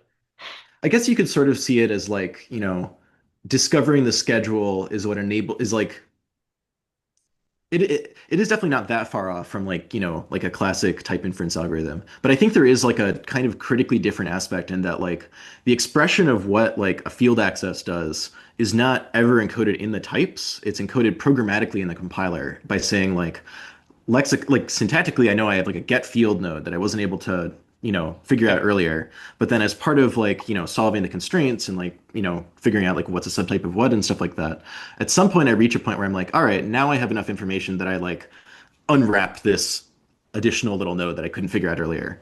And so I like go back into the compiler and I do some like special logic to do some complicated thing, like, resolving an overloaded call or instantiating a generic function or I, something. I claim that Um, I can do overloads in the unification process. I clearly can find fields like bar in the unification process. Oh yeah, yeah. But I think to do that, you need these structures like you described, right? Where you have these like, or I guess it's really this structure, right?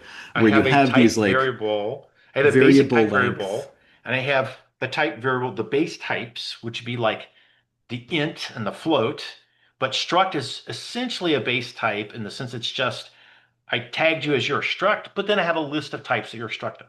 If you're a function, I tagged you with you're a function, and then I have a list of types that are your arguments and returns. Oh yeah, yeah. And so I think, again, I don't want to cast any aspersions on that. Uh, I just went at this from the perspective of like if every type variable has unbounded memory usage, like that seems like They don't. a problem. Well, they have a list, right? So you can have a type variable that Okay, you yes, discover but some if constraint. a list for a struct is unbounded, it means the struct has an unbounded count of fields.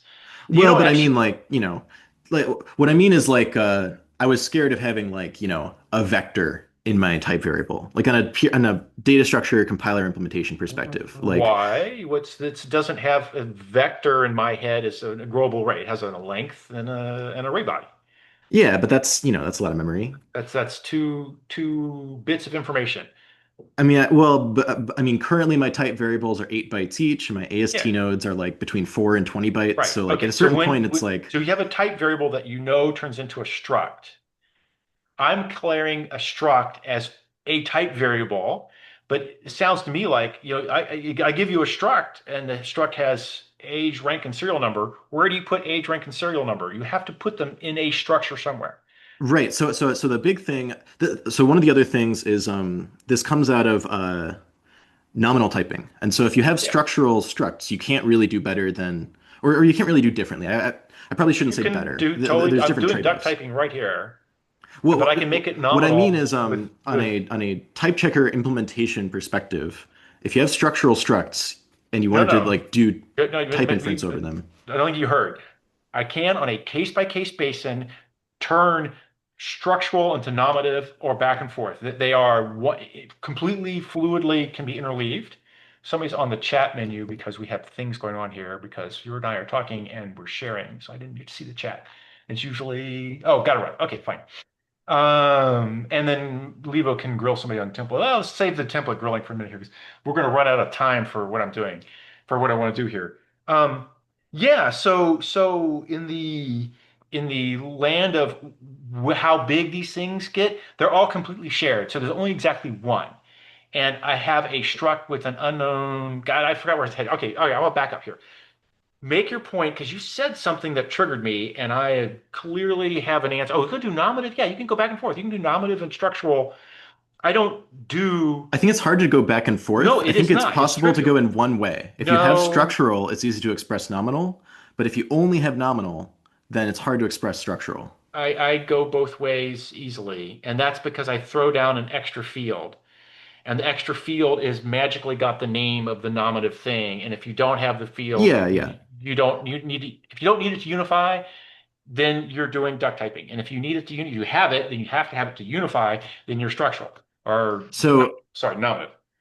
so in my case, That's all. I I'm saying I on I, an I individual only ever basis have at a use nominal. site and at a def site, I can go back and forth between structural and nominative on a case by case basis within the same language, within the same framework, and it costs me nothing, literally nothing in the unification algorithm. It's just another field. I don't have any special code involved in the unification. It just says you had this field, you unified. You don't have this field, you don't unify. I mean, all right. So if you have something like what I'm talking about is like, if we have this type variable A, right? Yeah. It has to have this like struct, and we basically invented this struct for it, right? We, Or we, it we we, invented it we, we because of we the evolved it syntax from the here. definition of foo. Yeah, Um, right. From x dot bar. but if I then define like some other, function like foo2 or Yeah, something, yeah. like this is very unlikely to be able to share the same type unless you do interning, in which case you're doing like hashing over these like potentially large memory structures, right? It's okay. So hang on. These, Let's say we don't actually annotate this, right? Like, yeah, yeah. Get rid of the and type we infer annotation. it from, Yeah. so we'd say like X is What some happened D here? and then bar is some F or something. And then we might say that is structurally equivalent to this other, you know, struct that we invented here, right? So we might end up discovering that actually like D is Okay, basically the but same as A. there is no asymptotic problem here because you wrote two pieces of code. And if you get two types for two pieces of code, they're just the same size. I mean, it's just a constant factor growth because I wrote some code. It grew when I made an IR because the code is more dense, but by some constant amount. Oh yeah, I would I not wrote dispute two that. pieces of code and I got two types out, then they were just the same constant factor. So I would not dispute that, and I think asymptotically this is fine. I just really wanted to save like as much memory as possible, and so like I Okay, think like where if you just that's fine. You have to put the names of your fields somewhere. That counts against your types in my head. So I have a field called supercalifragilisticexpialidocious. I just burned whatever 60 mhm. characters. That had to show up as a cost somewhere in my fields. So for me, the only place that that shows up is at the type definition. Right. And my And thesis is for basically me, the type definition shows up, that that once per that, type. We that usually use it many, many more times than right. it's For actually me, that's the defined. same thing. The bar here of those three characters, they showed up once in this type here and nary again. As in like, what, like the string is interned or I guess like, There is only one reference to the intern string. Yeah, the strings are interned. Okay, there's only one reference to the intern string too. well, but so what's the type of this class then? Like this class, is ostensibly not exactly identical to this like partially inferred struct that contains type variables, right? Like when we actually define the class, it probably is concrete. And so So, I would so imagine if we have a you, separate yeah, structure for that. so this is the second structure because they are different types. One is Yeah. a partial type that enables duck typing. Any struct with any bar is fine, whereas the class bar names specific fields and no others, and is not. Yes. They're different types. So you do get the name bar shows up as a pointer to the string in the separate type for this class bar. The A type is exactly appearing once, however many times it's used. The Yeah. class bar is a different type. I don't want to dispute that. What I'm Okay. saying is like I wanted to avoid having these intermediate partial types that actually occupy memory. Like Yeah, I hear you. And I'm saying these things get built, but then they get unified together. And when they unify, how do at you the say, end of they type collapse checking, together again. yes. But I find like so what I basically found, and I have actually measured this quite a bit. One of the dominant costs of my type checker, and it's pretty fast. So like I start to see these costs that are probably not that dominant. for Well, all okay. type checkers. So we But get like, into quality of implementation as opposed to asymptotic runtimes. We have to be really careful here about what you're measuring versus what I'm measuring. oh yeah, well, so let me be very, very clear. All I'm caring about is like the actual constant factors. Like asymptotically, I'm not really, I figure both of these are probably equivalent. I certainly think this is asymptotically fine what you're doing. It's Okay. probably better You asymptotically know than my that solution. unification allows for exponential type growth. Yeah, but like not usually, Yeah, right. like Okay. like So we're I'm thinking clear that I'm in the pragmatically. same boat as well. If I write the test case that blows up exponentially, it blows up for me too. This is the Yeah, same. but like, Okay. like just don't do that, right? Is Yeah. basically my approach as a Yeah, designer. right. So Yes, it's, fine. so on a purely like, like fixed cost, like constant Yeah. factor kind of perspective, I find that actually one of the most costly parts of my type checker is actually like structurally constructing types, hashing them, interning them, making them equivalent to each other, because that's kind of complicated. And like during type checking, I will create, for example, a lot of types that are like, I don't know, like some like A star or something, or like a B star or something like that, because I have some different type variables that occur in different places, and then maybe I make up like a pointer type to one or an array type of one. Um, those are structural. I don't want them to be like you know, I want them to be like hashed together, and I want them to ultimately like reuse their memory and stuff. But because they're type variables, and I have not yet solved exactly what that type variable is, because I have to create it and then, like this is when you like create your A or something, and then maybe you Mhm. traverse the rest of the body and you refine it further. Um, I still want to like create these, give them some memory, enter them into my type table, make sure that they're unique and stuff like that. If I find that they are concrete enough that they are exactly equal to some other type, then yeah, I can immediately like share them. But even just hashing the types is actually like I think something like 25% of my type checker or something like that. Granted, this is like not a lot of time. Like, my compiler overall is something like half the speed of TCC, which I think is like pretty fast. Oh, that's fast. No, no, TCC is That's fast. that's very fast. Yeah, and it's about half backend. So the front end is about as fast as TCC, just generally. It's been slowing a little bit. Some of Okay. the generic stuff does complicate it because, if you instantiate a ton of code and it's all type variables, it gets a little slower. Um, But yeah, so on these kinds of timescales, I found that like just generally building types that were bigger than a little bit, and like these are even not a lot of memory. Like Yeah. they're Yeah. these are actually 4 bytes each because I just really pack them into like a single word. But even just traversing them and like visiting the underlying type variable and like loading some memory and stuff, it happens so many times in just a typical program. Or I mean, in my I shouldn't say a typical program in my like benchmarks where I like In your duplicate something a benchmark bunch. test cells. Um, Yeah. it happens a lot, and so just touching that memory and doing these hashes like really eats up a lot of time.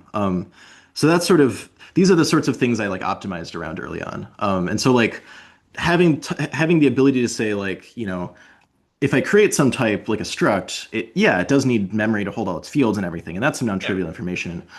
But if I only create it at the site of definition, probably that saves like compared to if I had to structurally construct that a bunch more times at the site of Oh, like yeah, every I other don't. function that uses it. You don't have to structurally come a bunch more times. That's what I'm saying. You keep saying that you have to make more of them. No, I Well, make I'm the just saying one like I'm and saying never in again. constant factor terms, right? Like this is a different type from this, which means I needed to create There that are memory two types twice. there. Yes.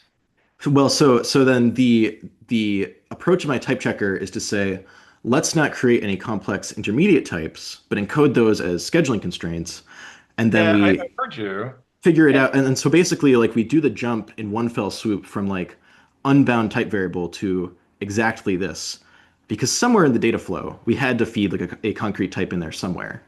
And then once we figure that out, we take yeah, that concrete type and then we figure out the it's ensuing constraints. it's when you have that first type and then you use it again and again and again, you Yeah. need to have more of them floating around. You One said question. I went to the bar guy and he was just the one guy because I ordered it. The ordering comes from the standard, the classical Hmm? algorithm W, algorithm J, does it in one Yeah. pass. One So you, question. What do you mean by scheduling constraints here? So Um, how do you so represent that? Because that is so exactly the unification steps that you yeah, encoded somewhere. right. That's it. Yeah, Yeah, go you're ahead. doing classical unification and maybe not understanding that if you had an original schedule that was a straight up AST, you had that ordering immediately. You don't have that AST, you don't have the ordering, you have to invent it. Okay, you do. Um, but In it the is standard so way, close to the existing algorithms that yeah, you find the type while you traverse the program. yeah, So you there find the is type no while you traverse the code. You traverse it once, you found the type once, you made a type variable one time. Mhm. That type variable then gets used. Somebody points to it as the next piece. So Mm. when X came along and said I'm an A type, I don't know what it is, but then I said I have a bar, he points to, the A, and Yeah, then the bar is a yeah. struct which has a function which points to these things are all get built exactly once. They're all completely shared throughout the whole type system. So there's exactly So one in David struct, case, one he bar, said one that function to he see. in David case he will say that he will encode that in scheduling constraints. How that is represented?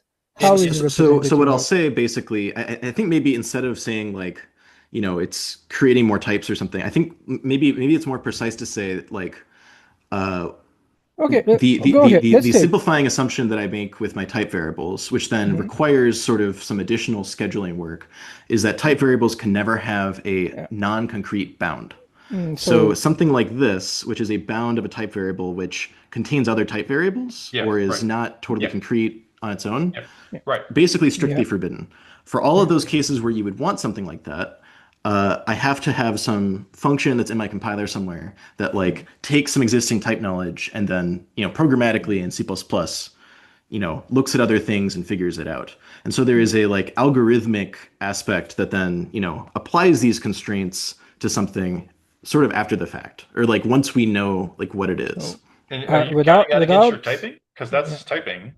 Yeah, without going to, I think, because without understanding how exactly it works, you complicated things instead of following the the I think natural he resolution of the type.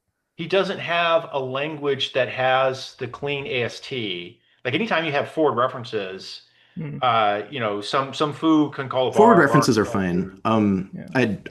I mean, I just do multiple passes, so it's like, Yeah.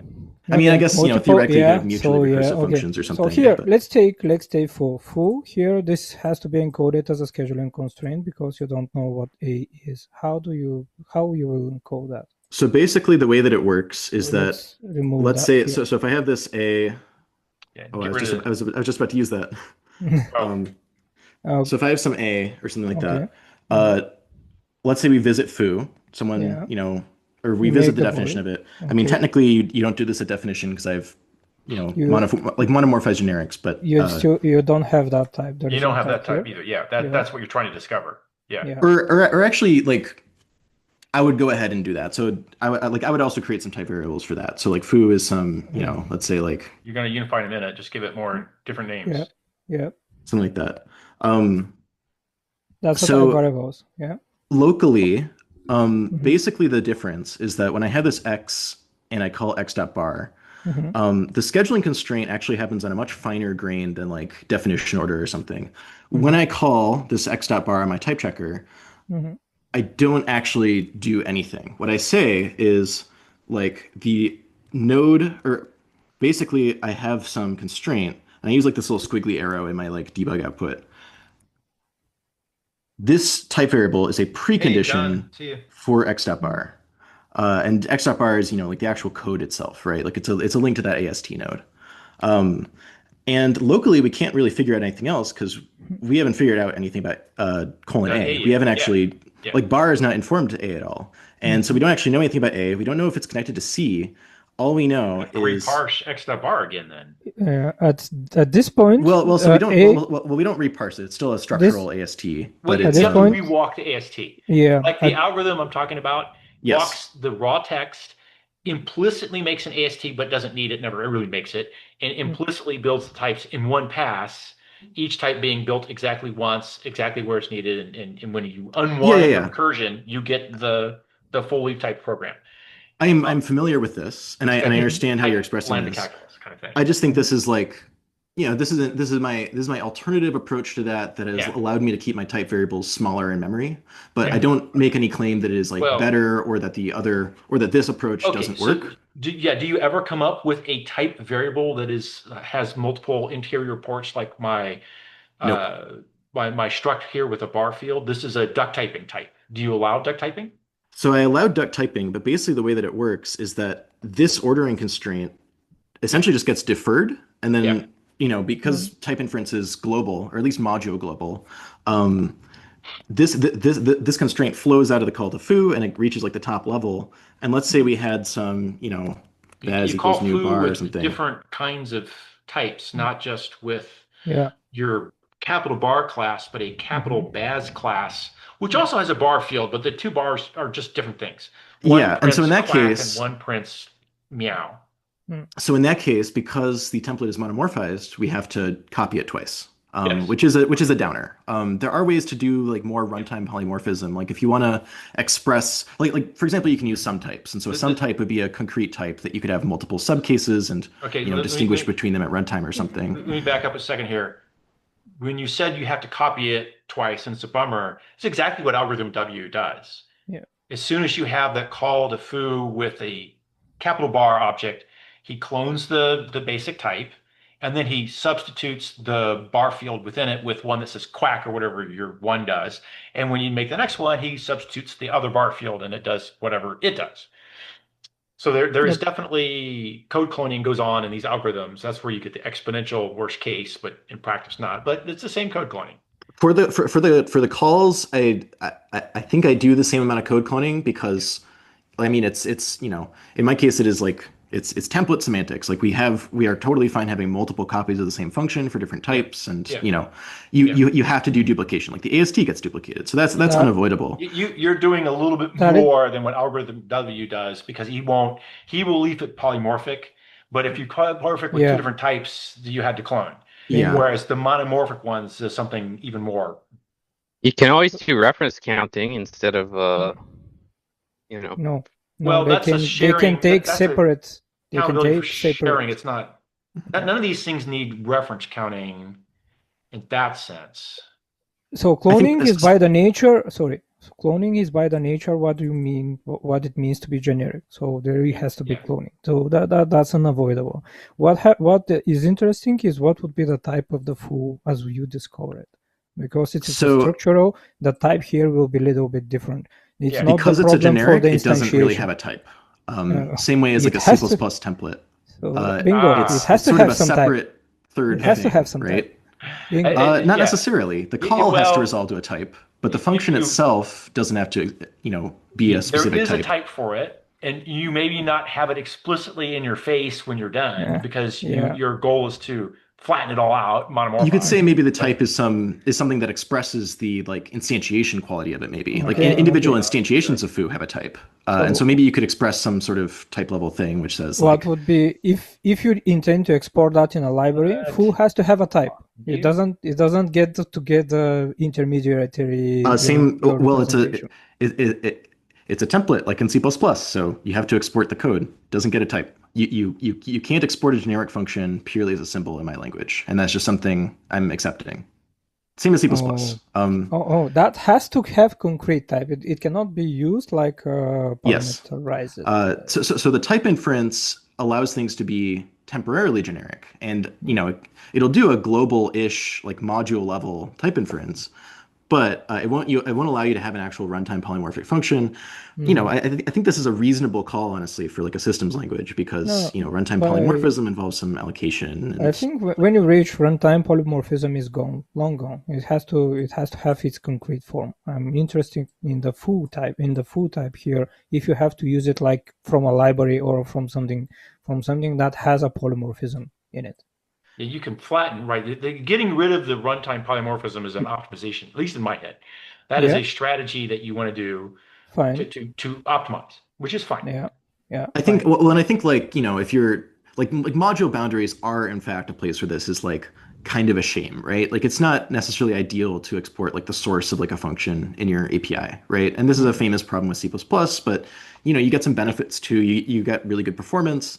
The problem with like inferring an actual type signature for this, like a generic type signature, is that even if it doesn't require, strictly speaking, like allocation or like a type check or something, it still requires some form of like uniform value representation. Like I need to No, be able to pass no, a no, no. yeah.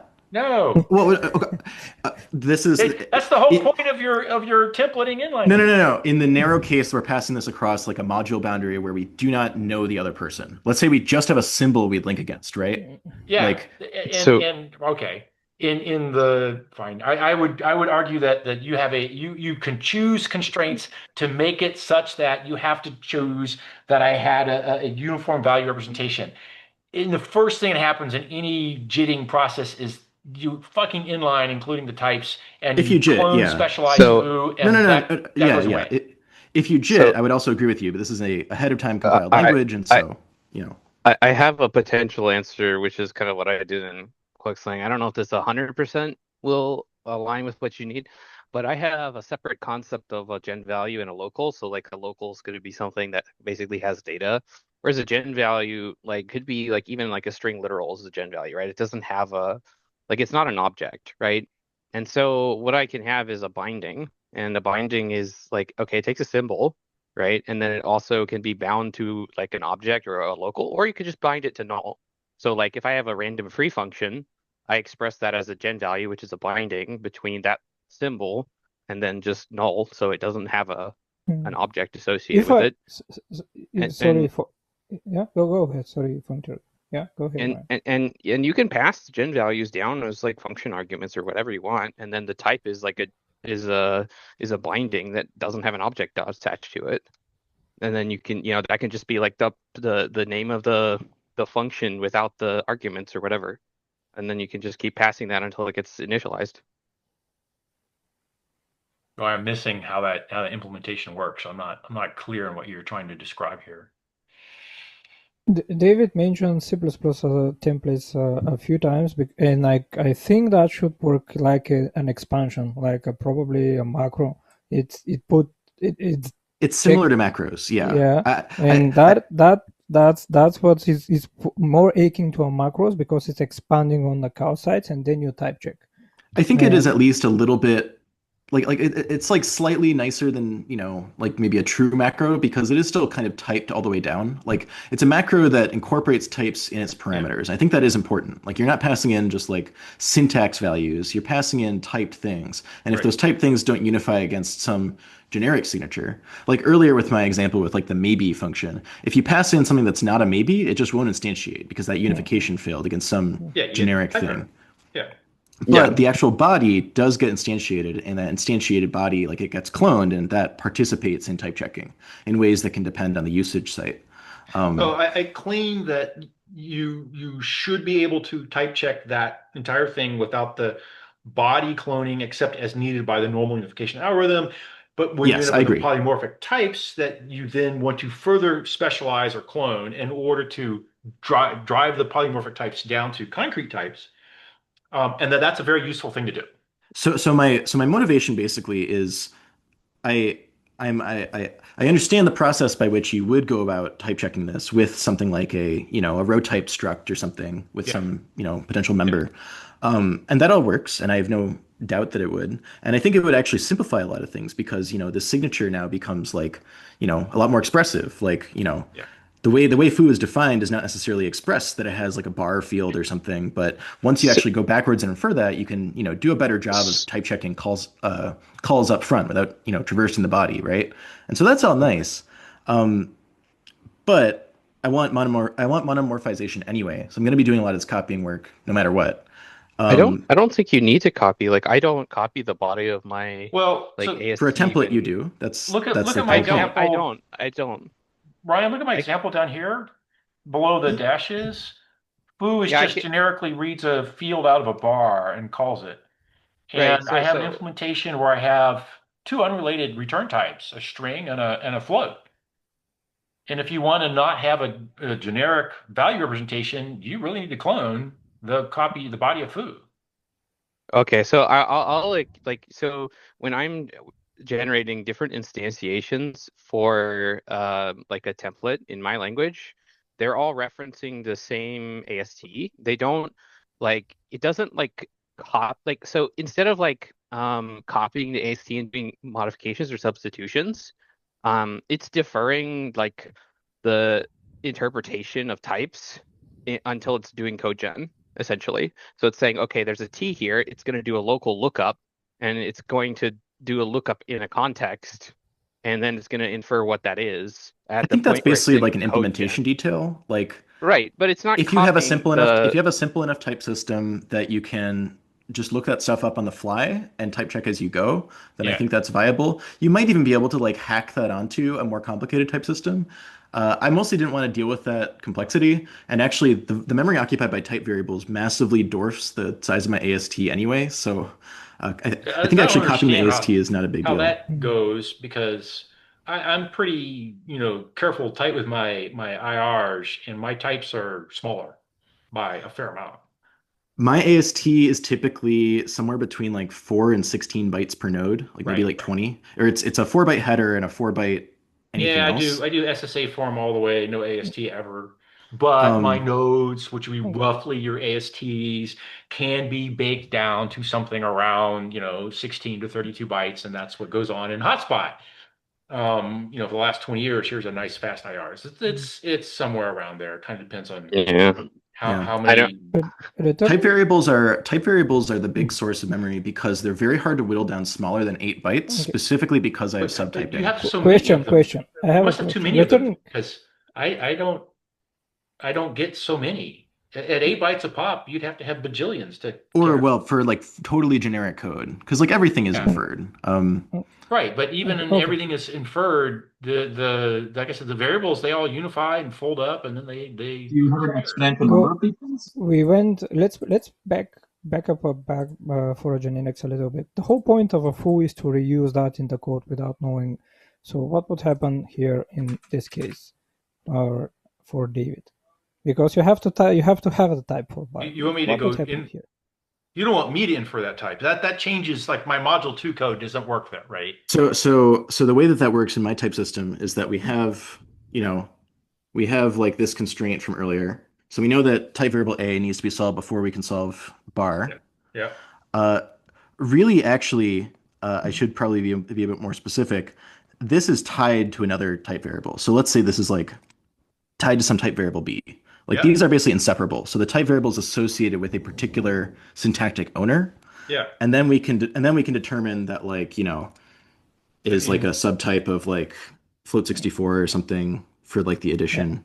Yeah, Um, right. I can show you how I do this in AA. This will work in AA, but for non-obvious reasons. It's because plus is an overloaded operator, which is just type inferred Yeah. to be Yeah. string add or floating point plus integer add. In It's order to type check this, you have to know what the bar is. So you have to yeah, at least assume yes. something about the And bar. so the way that this works, like to fully like explore like what happens.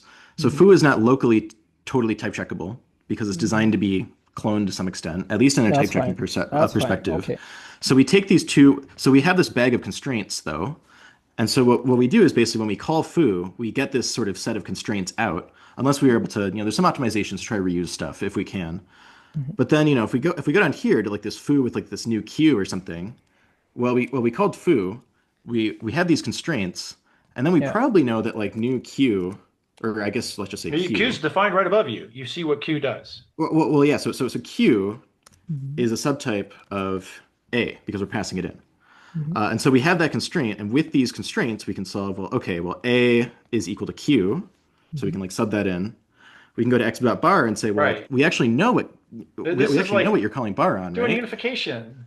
Mhm. This It is is, what you well, That's yeah, it is got. unification based. that. The key This thing is is that the intermediate artifact is not a partially constrained type or not a generic like mm, structural type. It's this set of constraints that allow us to temporally recover basically the same Yeah, information. I claim you're still doing Um, unification, and you just got another way to yeah. oh express yeah, it. I don't mean to say that I'm not doing unification, but I think basically the intermediate artifacts are it's a slightly different way of doing it. Like So there is here is solving. unification Maybe it's a at a different way bunch of of different doing it, but parts. like I This is don't fine. have these intermediate Yeah. artifacts that you're talking about, like all these constraints. They are already in the unified variables, and that is the constraint list. Well, yeah, So but so if you look at like, if you have a struct that has like, if your constraint is like, well, I am a struct and I know I have this field, I might have more The fields, but I have some constraint other is information. I'm a type Like, variable. This yeah, type variable happens to be a struct. That's a tag in the description. It's a couple bits. I have like 5 or 6 different types so of base so tags. So why can't you do this with C++ concept style interfaces? Like, what's the reason why you want to have this like implied concept kind of thing going on here? I mean, concepts are like a layer on top of normal templates, right? So this is like the basis, right? Like let's say we want templates that are fully duck typed and don't have any like, constraints specified up front. How would you actually like do type inference for those? And so this is basically the approach for that. Concepts, you can easily layer them on top by just adding some checks up front and saying like, well, does this type variable satisfy this thing? But those are like, bonus, I think. I mostly don't disagree with the way that C++ went about doing concepts, and I want something similar to them. But I do think they're kind of like, unlike Rust traits, they're kind of not as like fundamental to the system because you have this like duck type reality that underlies everything. Uh, I use a lot of concepts and requires in C++, and that's what I wanted to ask you about. But I'll do it another time. We can email. Actually, yeah, we're running out of time here, and Yeah, this conversation has been actually very interesting. I'm very happy to restart this conversation next week. Um, sure. I have no end to the number of weird type checking things that I've been doing. So yeah, right. uh, Well, that we could cross-pollinate here I'm quite happy to heavily. table this for later. Yeah, okay. So I'm gonna unfortunately going to end because I have things I need to go off in my life. Um, but I want to do this more. This is good. This is good stuff. So I'd be happy to compare implementations of unification variables and the like, and see if it makes sense to do something hither and yon. What I've done with my type variables has been being Java objects so that I could have an easy to understand, easy to read. And what I do in C2 would be what you just talked about, where I have words in memory and they have tag bits and they have indices and the things, and they're hugely Yeah. denser, but semantically the same kind of thing, depending on where you're at, what your goal is. Being half speed of TCC and having some interesting type averaging is actually quite a feather in your cap. That's a cool thing. So let's all bring this around again next week and see if we can get this fun conversation going again. And just Yeah. very quick, two plots, elaboration zoo and for type theory. I have posted them on Google Docs. There's some pretty good resources, tutorials on how to do unification in different styles. You're talking about the, yeah, I Two mean, last links, for type theory and elaboration zoo. They do have some interesting questions, like the for type theory, whether you want to have this unscoped meta variables actually changes the design of your programming language. So that's interesting things to discuss there next time, maybe. okay, yeah. Yeah, it's a good Oh, but I resource. don't want to do, God, I'm not doing dependent types. I'm reading your little thing on the right. Okay, I can run. Great. Yes, let's bring this all up next week. It's been very entertaining. Happy to see everybody, and I hope to see you next week. Right. Okay, All bye right. See bye. ya. See you guys.